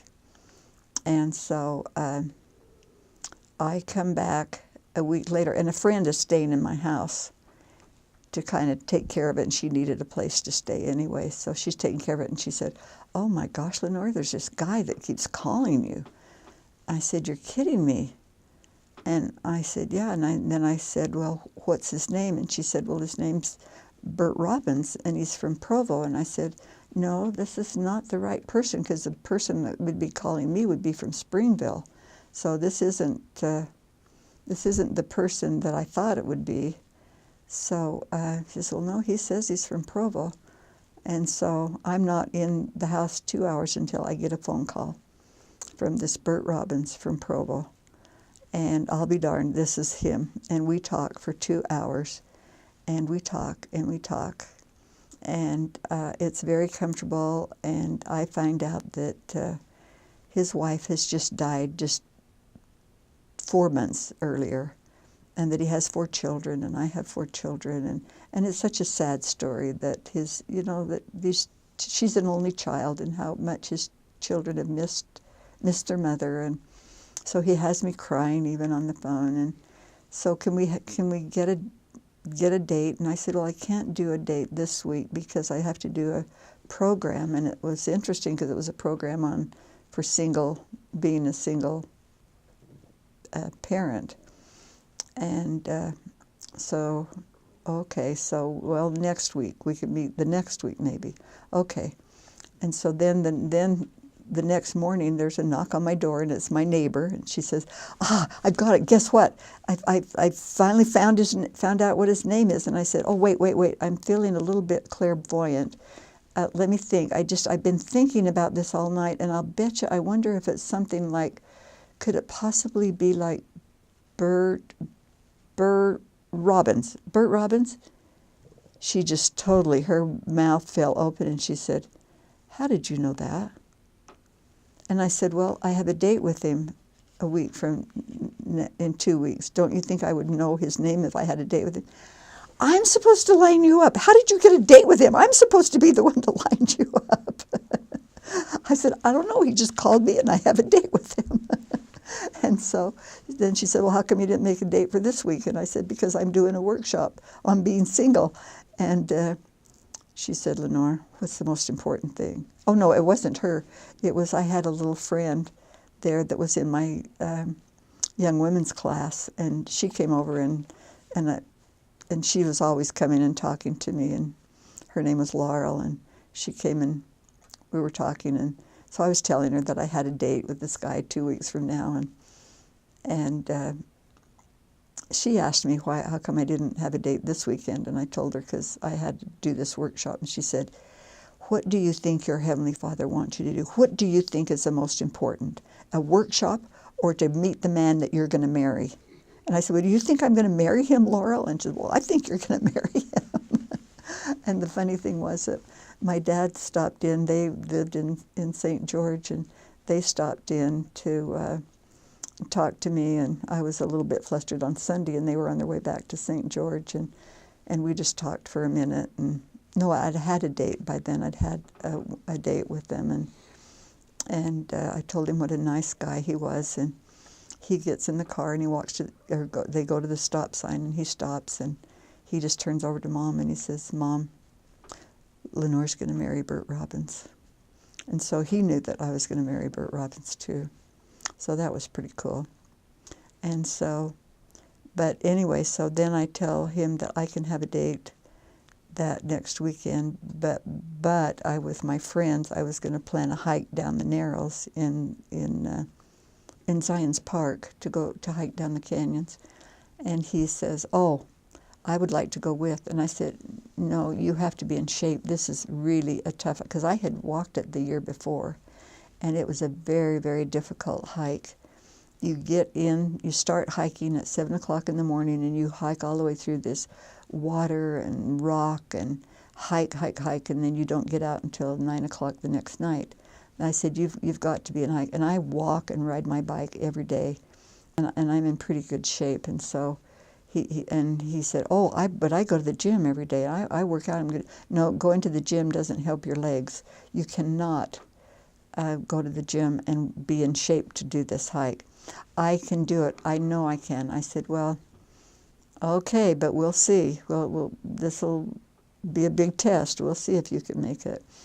So we do have a date, and so we drive down there with friends. We got a whole bunch of friends that are going, and we pack our lunch because we're going to eat in the Narrows and get in. And it's in August, I think.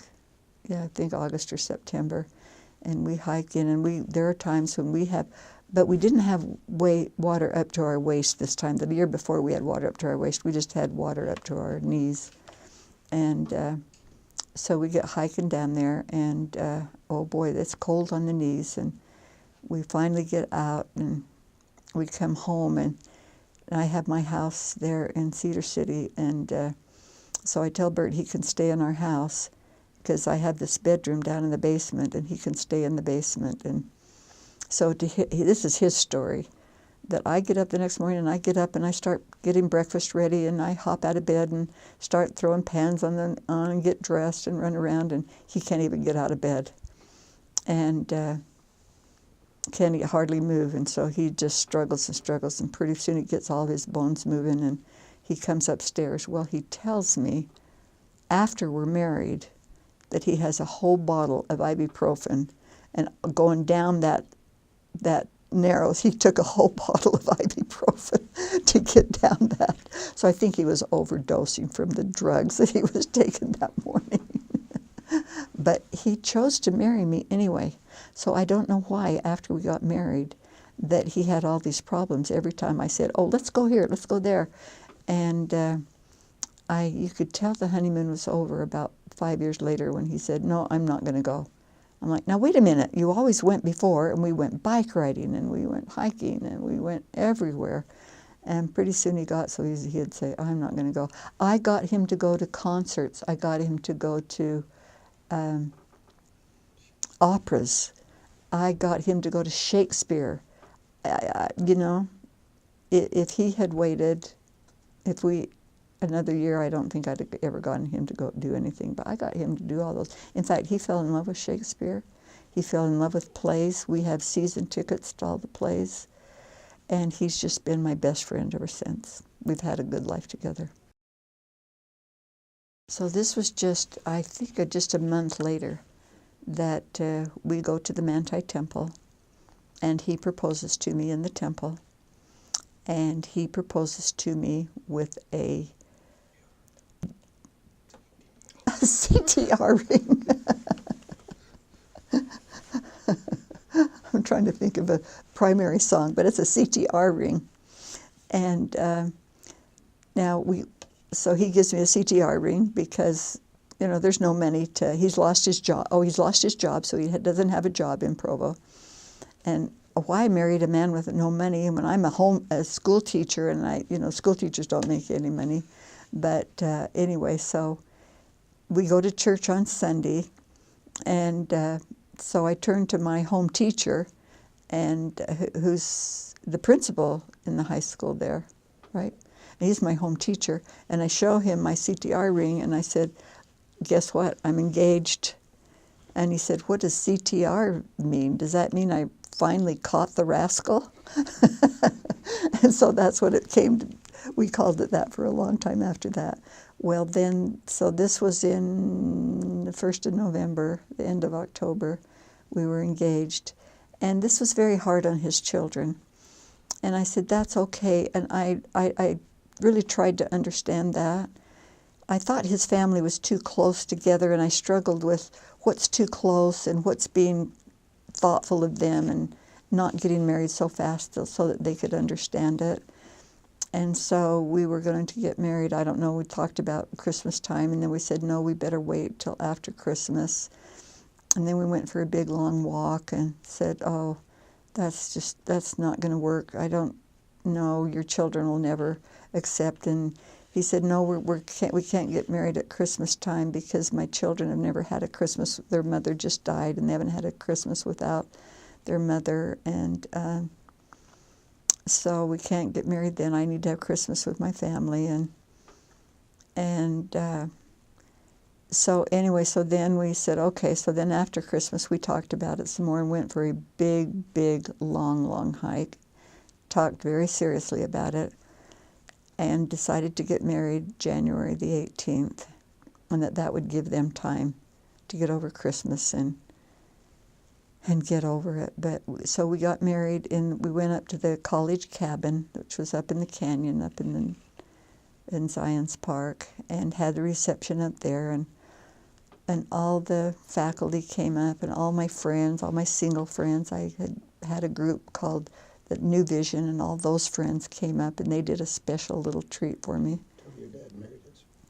And so we had the reception up there, but we had gotten married in the St. George Temple because my dad was a sealer in the St. George Temple. And so he did the sealing. And so then we went up there and had the, as I said, had the reception. Open house. It was really an open house. His kids came, and it was very hard on him. Where my friends, they sang songs to us, they said beautiful things, and then at one point, one of them sang a very special song to Bonnie, and Bonnie was Bert's first wife, because they wanted the kids to know that we were not totally, hadn't just cut her out of our life. So they sang a special song to Bonnie, and the girls just came unglued and ran out of the room and were crying, and it just was, it was so hard and so difficult. And then I thought, what in the heck have I done? And I think Bert really wondered that too, what had he done? But we realized that it was not going to be an easy thing for us to do. So we came back and had a lot of fun stories, like being locked out of the house, and then we had to go back to work. And Bert at that time, I think, was working at the hospital up in Salt Lake. And I'll tell you this story because he was working at the hospital, and I still had my job with Extension in Cedar City. And so we decided, well, we had our jobs. So what we did was we were married, and then one weekend he would come to Cedar and see me, and the next weekend I would go up to Salt Lake and Provo, where he had a duplex in Provo, and spend the time up there with him. And we laughed about it for a year, almost a year and a half, and we said, you knew we were old because we got married, decided in a year and a half that we loved each other, so we moved in together. Young people in those days, and nowadays even worse, they move in together. And if they decide they like each other, then they get married. So you knew that we were old. But we did, after a year and a half, I transferred with Extension and came up to Davis County. And he moved to Davis County, and then his job, he got another job with Word Perfect, and moved back. His job went back to Provo, so he was traveling again back to Provo. And so this just gives you an idea of how very, very difficult it was to blend our two families together. So I told you I was a very creative person. I'd had a lot of jobs creating workshops and activities and things to do. And so I decided I was going to do an activity and bring all of our kids together. And so we brought the kids together. And at that time, his oldest daughter was married and had 3 children, and my oldest daughter was married and had just had her second child. That's the baby that Colin I went to see in California. And So we decided to have all the kids come together. Well, first of all, his kids. We had his kids come together so they could get to know me, and I worked out a crossword puzzle that they could sit in the corners, and he had 4 children, and they sat in the corners, and they had to work on this crossword puzzle. And so they worked on it for a little while, and then at one point, one of them said, "Well, you've got some mistakes in this puzzle." I said, "Like what?" "Well, Mom's favorite color." I said, "Well, what's wrong with that?" And she said, "You've only got 3 spaces, and Mom's favorite color was blue." And somebody across the room said, "That's not true. Mom's favorite color was red." "No, it wasn't. It was blue." And what I did was interview all of them, and I got these. And when I realized that one of them said red and one said blue, I put one of them in so that I had answers from all of them were there, but some of them were different, so that I could be sure that they could see that they had different answers, that they don't always hear and see the same things. And then I had them, finish that, and then I put it together in a book for Bonnie. It was a coloring book for Bonnie, and I had her picture on the front, and then I made T-shirts with her, where I put her picture on it, and for all the grandkids, and then we had the grandkids come, and the book had little activities in it where it told the story of her life that I picked up from the kids' stories that they told. And so it found out where the grandparents were from, where she was born. It was kind of a genealogy book, but it was a coloring, and where they could do a crossword puzzle, or they could join the dots, or finish the sentences, or whatever. And then in that book, I had that was just Bonnie's book. That was just her coloring book. Because later on, I did one with my children and my coloring book, and then we brought those together and had the kids work on them so that they could see that we brought our families together. And when we brought the families together, because we found a picture to have that, and we took them camping, and we found a picture of a big old frog that was sitting there, and he had these little frogs sitting around, and he's talking to them. And so we called it the Frog Camp. So we're going to take all these little grandchildren to Frog Camp. And so we called it Frog Camp. And so we took them for 3 days, and no mothers. And now at this time, with the experiences we've had with his children, we realized we were not going to bring our children together, that they were not going to be friends. I had been single for 13 years. And my kid's dad had remarried, and actually by the time he had ended up marrying 4 different times. They were used to step families and step children, and so it was not hard for them. They loved Bert, and besides that, they loved Bert. But his family had a hard time. They respected me. They said it wasn't my fault. It just was. They were not happy that their dad had remarried. But for sure, they did not want to be friends with my children. So we said, okay, we're going to bring the kids together. So we took them on this frog camp. No mothers could come because mothers tend to baby the little ones. And so we did the frog camp, and we had activities, and they all had to do with jumping contests, and we had green shirts and said Frog Camp 1990, whatever the year was. And all these frog activities, and they were so cute. And the kids had so much fun. They had some bad times too. They got stung with wasps, and we had one of the kids came with the wagon with all the food in, and it ran down the mountain and tipped into the water, and we had a hilarious time. But it was fun, and they did a lot of arts and crafts. And anyway, so we met them together, and we said, okay. They said, we want to do it next year. We said, well, what shall we call it next year?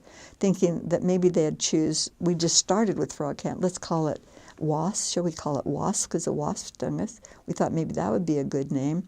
Or shall we call it River Camp, Fish Camp? Shall we call it, oh no, this is Frog Camp. It has to be Frog Camp. And they wouldn't hear any other name, and so we called it Frog Camp. So it went on for 10 years or so, 10 or 12 years, we had Frog Camp every year. And it was a different year and a different emblem on their shirt, but they had a different green color. and we made up songs, and they slept in tents, and we had a dad that went with us every year, and a different song. But the kids all became good friends, and as they grew older, of course, they got older, and they got, went to school and went to college and got active in sports, and so it's not like they were the best of friends. None of them hardly lived in the same town, but they're good friends. And so one of these days we're going to have a frog camp reunion.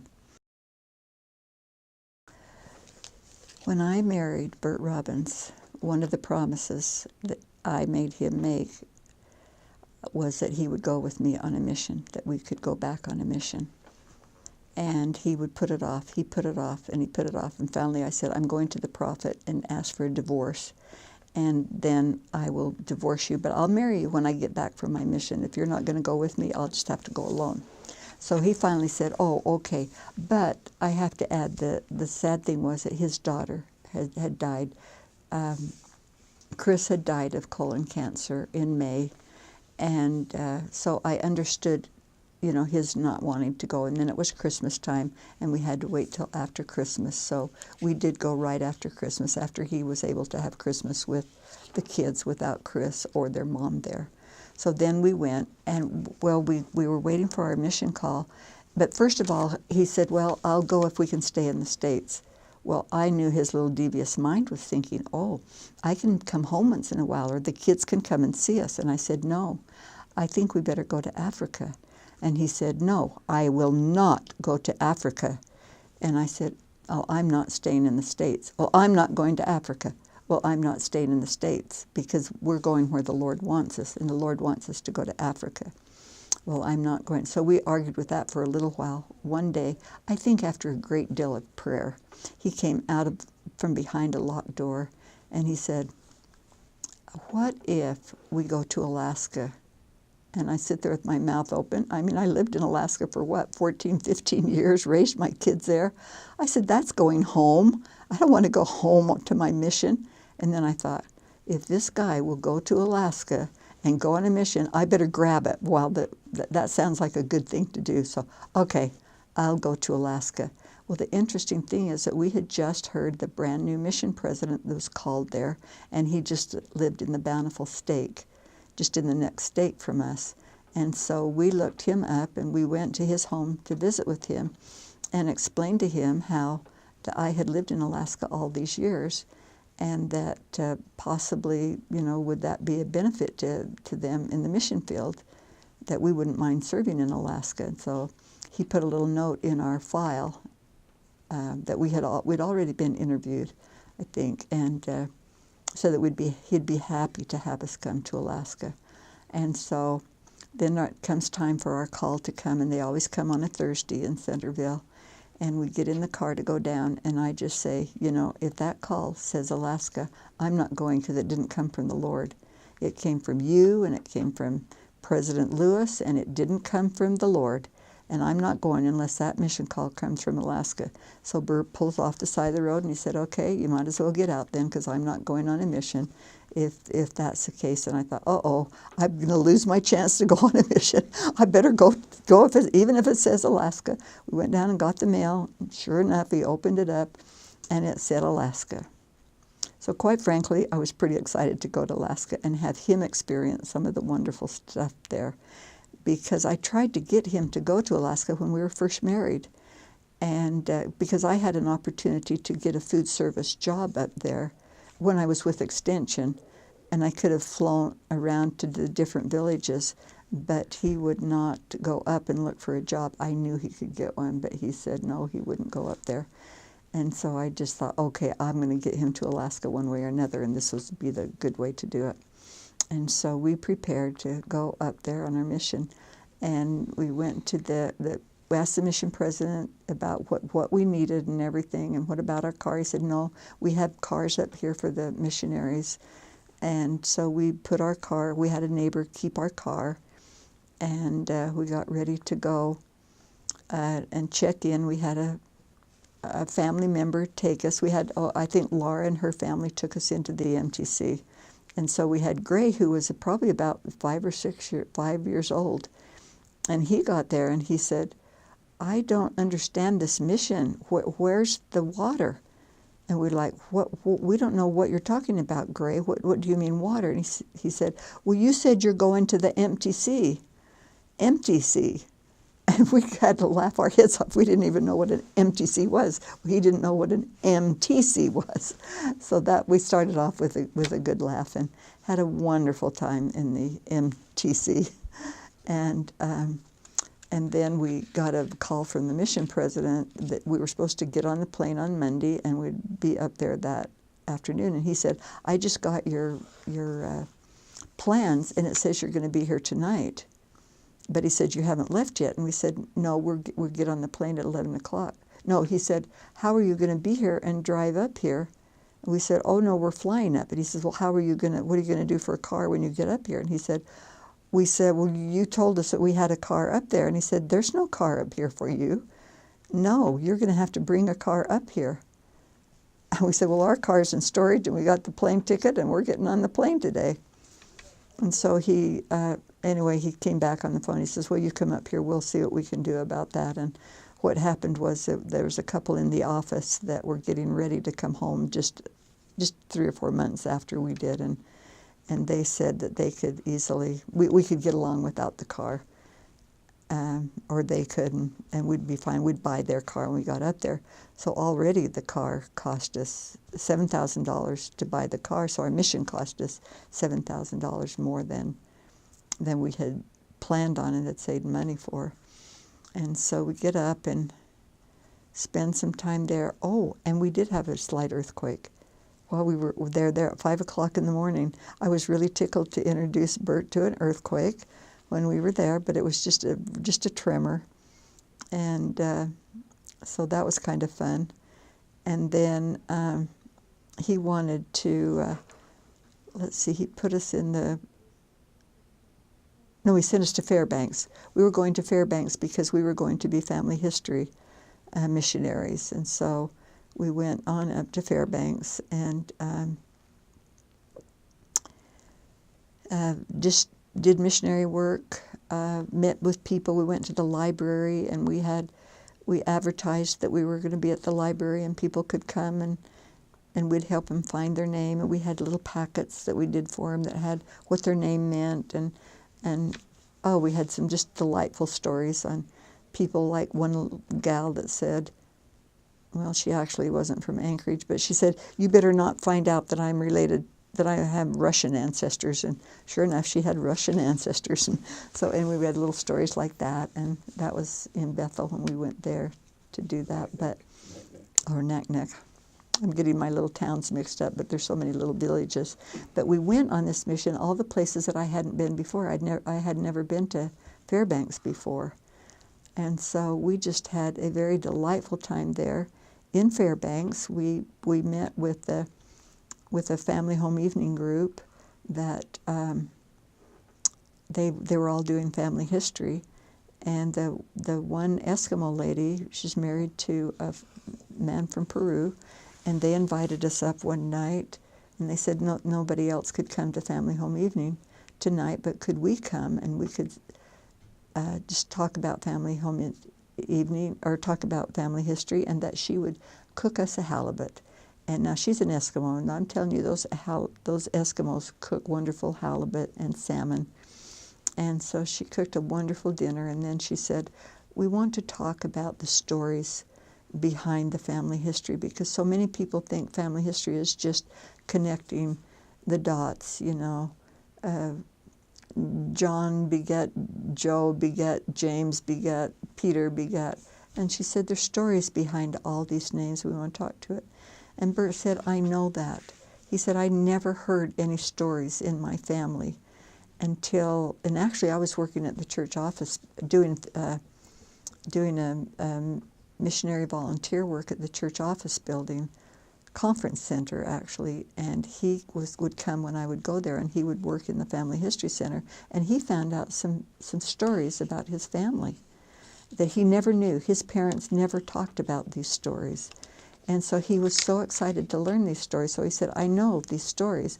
And he said, like my grandfather, Charles Jameson, he was born and raised, and he was attacked anyway, I can't tell you all the stories, but he was at Hans Mill and left for dead, and all these things happened to him. And she said, "Just a minute, wait a minute." And she went back to her bedroom and came back with a great big family history book and opened it up, and she said, "Is it this Charles Jameson?" And pointed to him, and Bert said, "Yes." And she said, "Well, it's my grandfather too."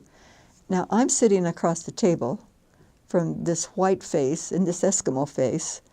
I cannot tell you what my mouth dropped open. There's no way these are cousins. There's no way. And so she explained how her father was the wild child and had gone up to Alaska and married this Eskimo lady, and that was her father.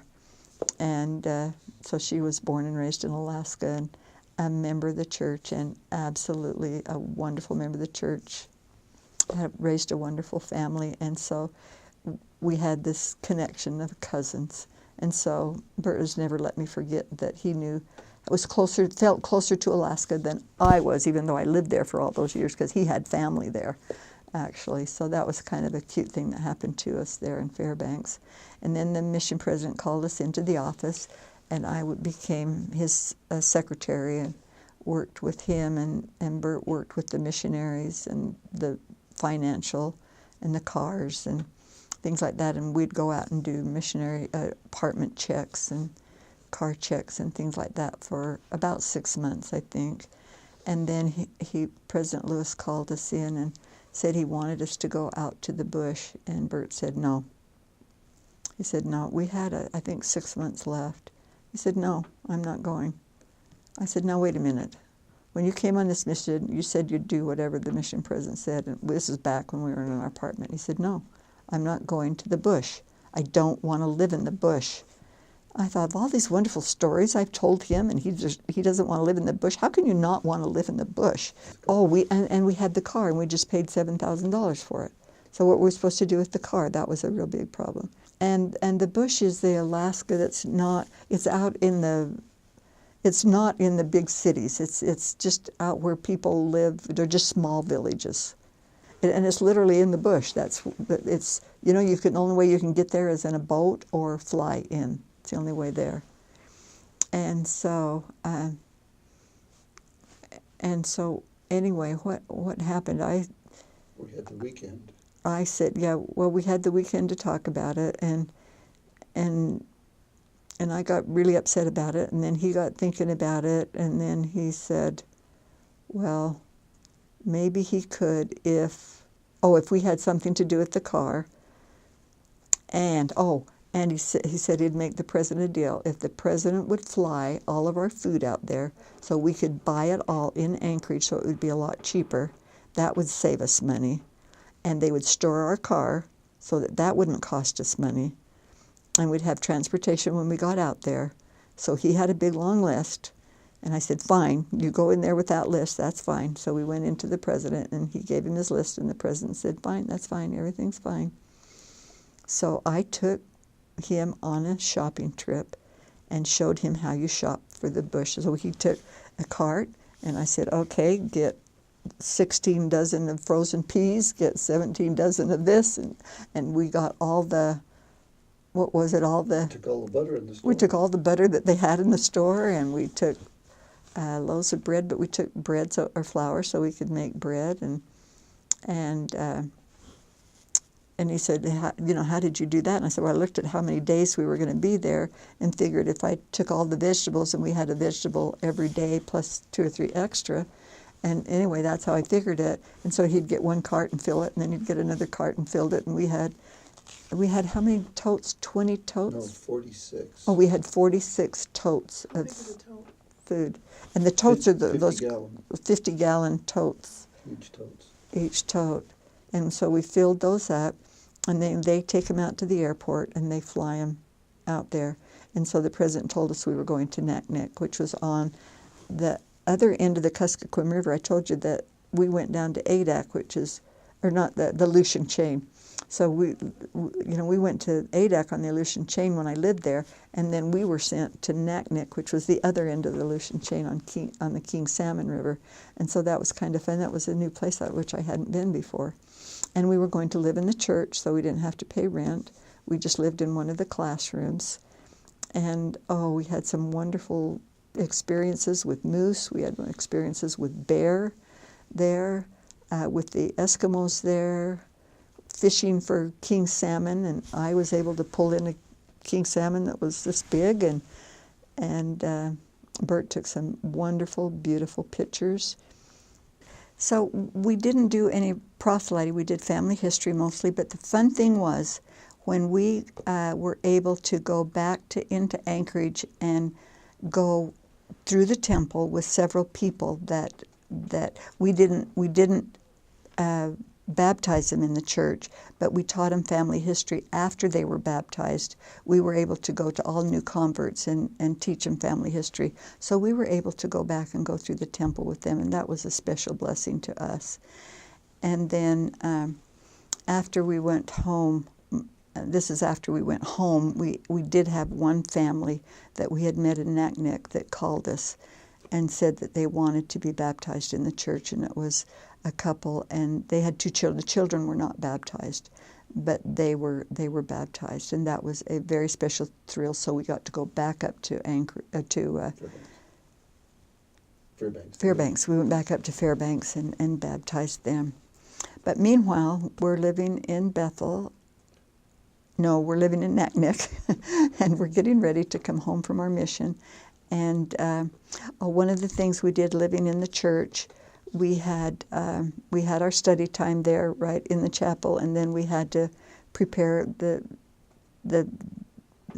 room for church services the next day.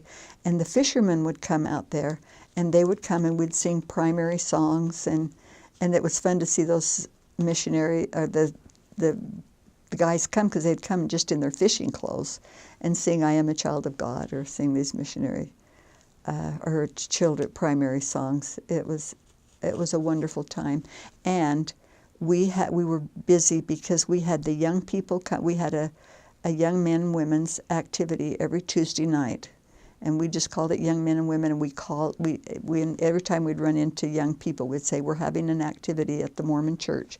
Come, and we'll feed you." And we'll feed you. And we always cooked a meal for them, and then we had an activity. And one of the meetings we had was the Joseph Smith story. We got the gospel in, and so we made a copy of the gold plates.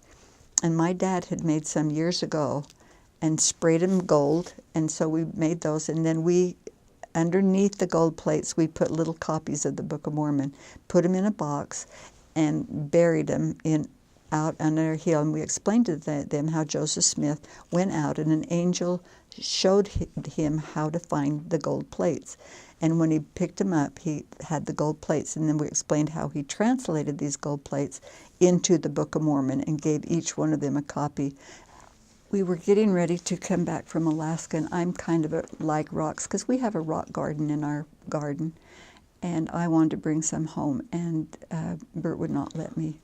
And so I found out that if you have flat rate boxes, they just come for the same price no matter what you put into them. And if you can fill them up, and then just in all the corners you can put rocks. So they can get pretty heavy. And so I brought a whole lot of Alaska rocks home and shared them with grandkids. I had the great blessing of being raised in a family who had a testimony of the gospel and lived the gospel.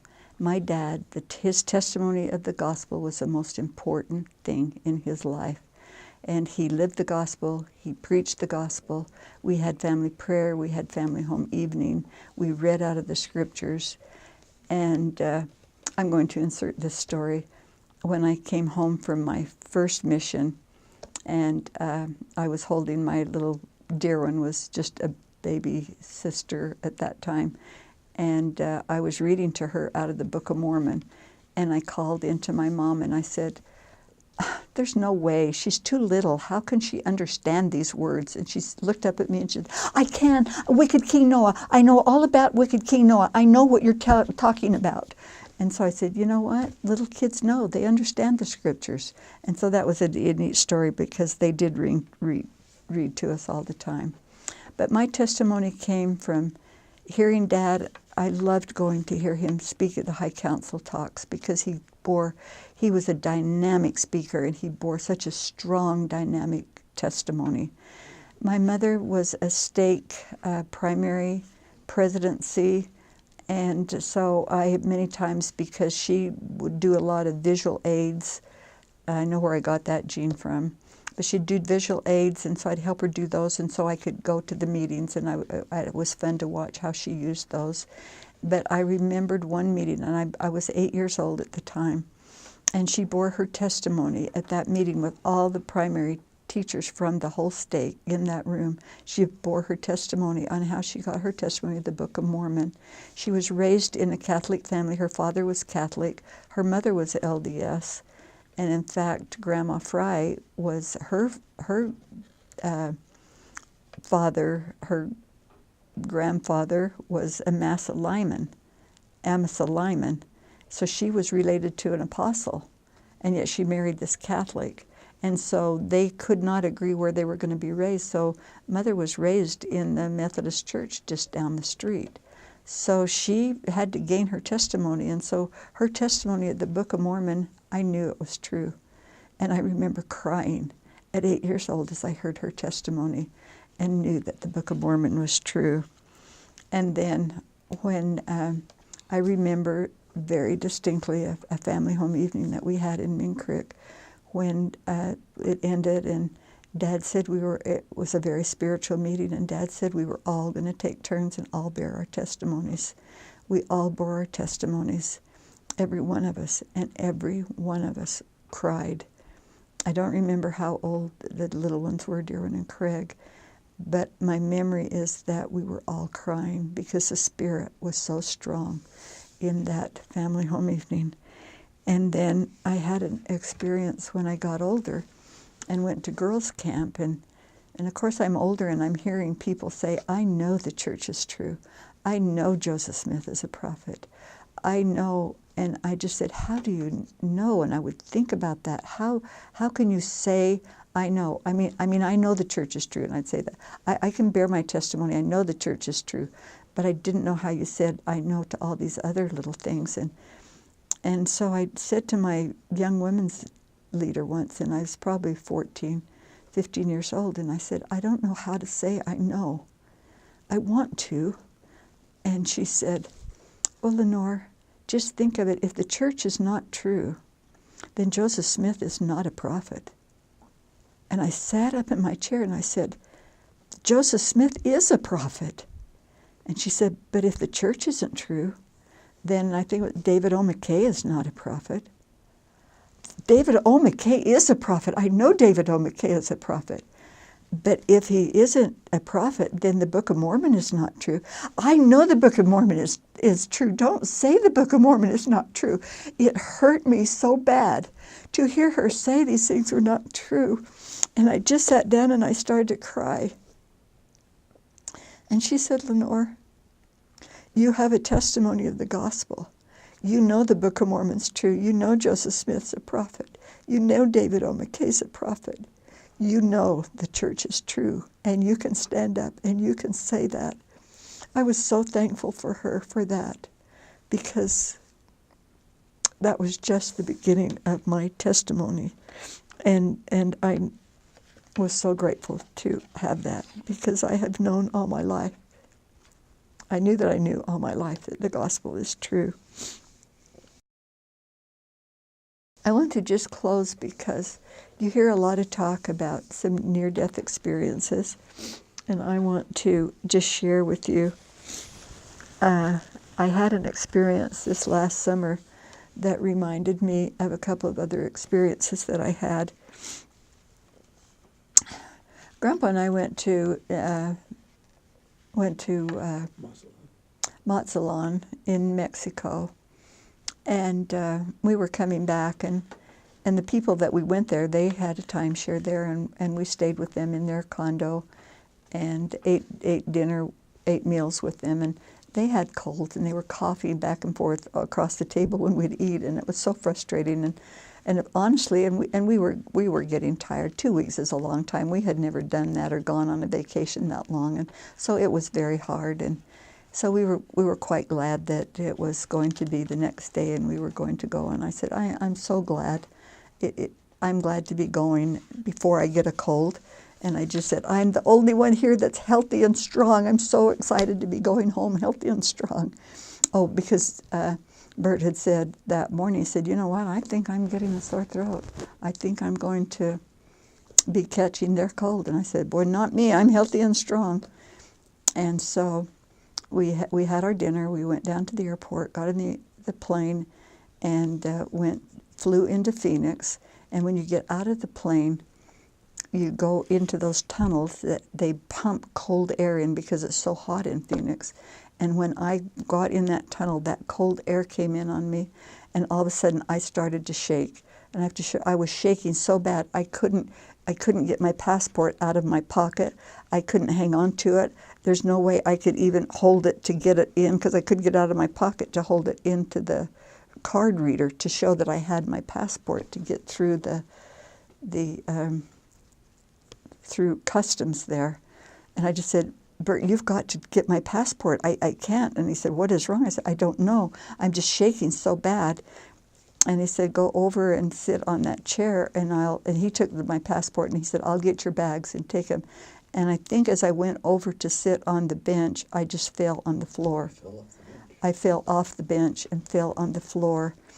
And the people at the airport came, and they took my blood pressure, and they said, and I'm sorry I'm going to tell this story on Grandpa, but no, they said that I didn't have a blood pressure. And so they called the EMTs, and the EMTs came very, very quickly, took my blood pressure, and they said it was like 46/38, something like that, and they just had scowls on their face, and Bert said, that's okay. She has very low blood pressure. My blood pressure is usually under 100. So he says, she has very low blood pressure. Sorry, she doesn't have that low a blood pressure. They put my feet up on the suitcase, I think, even to get a blood pressure at all. So I've learned that that's a good thing to do.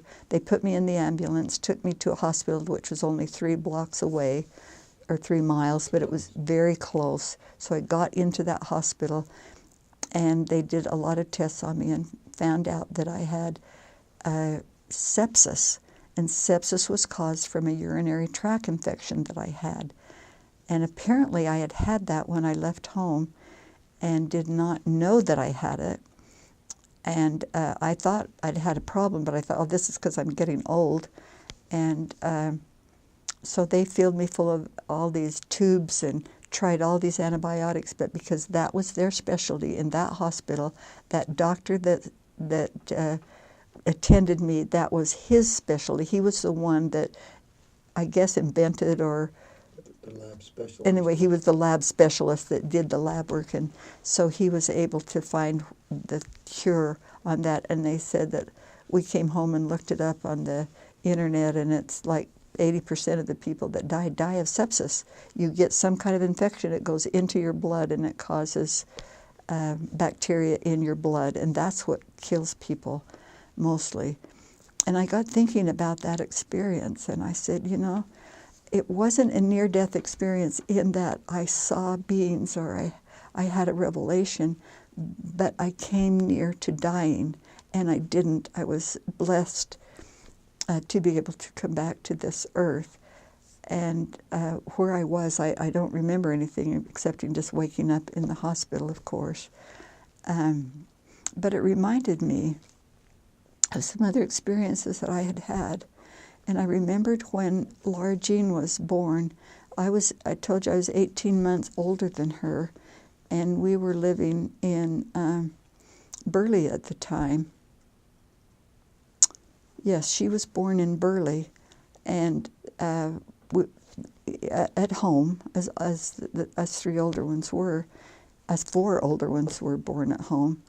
And her nurse was she was deaf, and she was waiting on her, and there was a stream that ran in back of the house, and Stan and I went out and played in the stream, and I fell in the water, And Stanton started screaming, and the nurse, being deaf, heard his screams and went out there and pulled me out of the water and brought me in and put me in bed with Mother.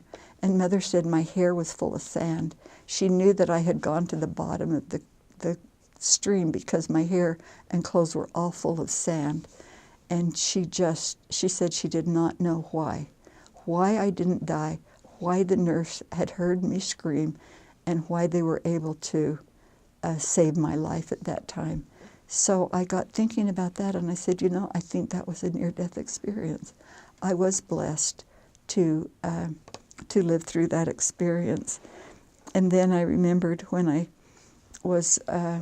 had gone to BYU, and I mentioned that I came home from school, and my brother Woodrow and I were driving the car, and we were going to go see Laura Jean. Laura Jean had just gotten married, and she had a new baby, and we were going to go to Preston to see her. And I would never let Woodrow drive, because in Idaho you can drive if you have a driver's license. You can drive at 14. I would never let him drive until he was 14. And we lived up on this little hill. We walked down to the car, and I went down to the car, and I got in on the passenger side. And he said, "Why are you doing that?" And I said, "You're 14, aren't you?" And he said, "Yes." And I said, "Well, then now you're old enough to drive. You may drive to Preston." Preston is 13 miles away. This is December. This was on winter break that we're going into Preston. The roads are very icy, and there's the Bear River goes. When you get halfway there, there's the Bear River, and it's all the roads are covered with ice. And I'm trying so hard to be a good big sister, and I don't tell him to slow down. And but I know he needs to slow down, but I don't want to be a naggy. I don't want to nag him when all of a sudden he hits on the brakes really hard because he's not going to make that turn, and we go headed towards the river. And I can see that river come up, and we slam into a tree that's just right by the edge of the river. We slam into that tree, and my knee goes over because I've slid way over because I want to help him, to save the car. And my knee hits the key ring, and that's what hurt my knee. He broke his arm. His arm was broken because it slammed against the car door. And but as we're going down that hill, now, I forgot that I had to back up on this. I forgot about the fact that when I received my patriarchal blessing, I was 12 years old, and I was told that I would live a good life, but I was not told anything about getting married. I was told I would be a mother if I wanted to, but I would be a mother in Israel if I truly wanted to, and I'd be blessed throughout the world wherever I was called to serve.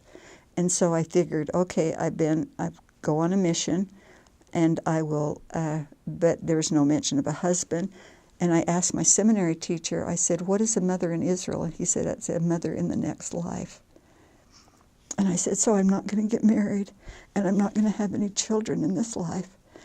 And so I planned my funeral, and I told my parents were very, very upset about it. And I said, "I just want you to know that I know that I won't be getting married, and so I know you're upset about this, but I just want you to remember that, because there were some speakers that I really wanted and some that I did not, and I did not want this lady, Sister Carlson, to sing at my wedding. Did not want her to sing." And so that was on the list. And so I talked about it all the time, and I was totally prepared. It was all right with me. But when I went down that hill to that, I was going down a tunnel, and I had heard that just before you die, that you go down a tunnel, and you see light at the end when the Savior comes. The light is coming towards you, and you will see the Savior at the end of the tunnel. But the tunnel that I was going down was dark. And that was very upsetting to me, because I didn't want to go down a dark tunnel. I wanted to see the Savior. And I just said, why am I going down this dark tunnel? I knew it. And I said, I knew I was going to die. I knew I was going to die, but I wanted to see the Savior. And I heard a voice. And the voice came to me and said, you are not going to die. You have a mission to perform, and you will live to perform that mission. And so my knee hit when we came to, there were some cars on the street that picked us up and took us to the hospital. And then I told that story about how I was in the hospital. They thought they were going to have to amputate my leg, but I had lived, so I figured that I had these 3 near-death experiences, and that the Lord would bless me, and that when my time is over and I had performed the mission I was called to do, that I would go home. And so I have never worried about dying. It does not bother me at all. I'm so thankful for the gospel. I'm thankful for the Savior. And I'm thankful for the Holy Ghost to bear testimony. And I pray with all my heart to listen to the Holy Ghost and the things which he has to teach. And I'm thankful for my husband, my family, my grandchildren, my great-grandchildren, and all the blessings in our dear new prophet, President Nelson. I love the gospel. Thank you.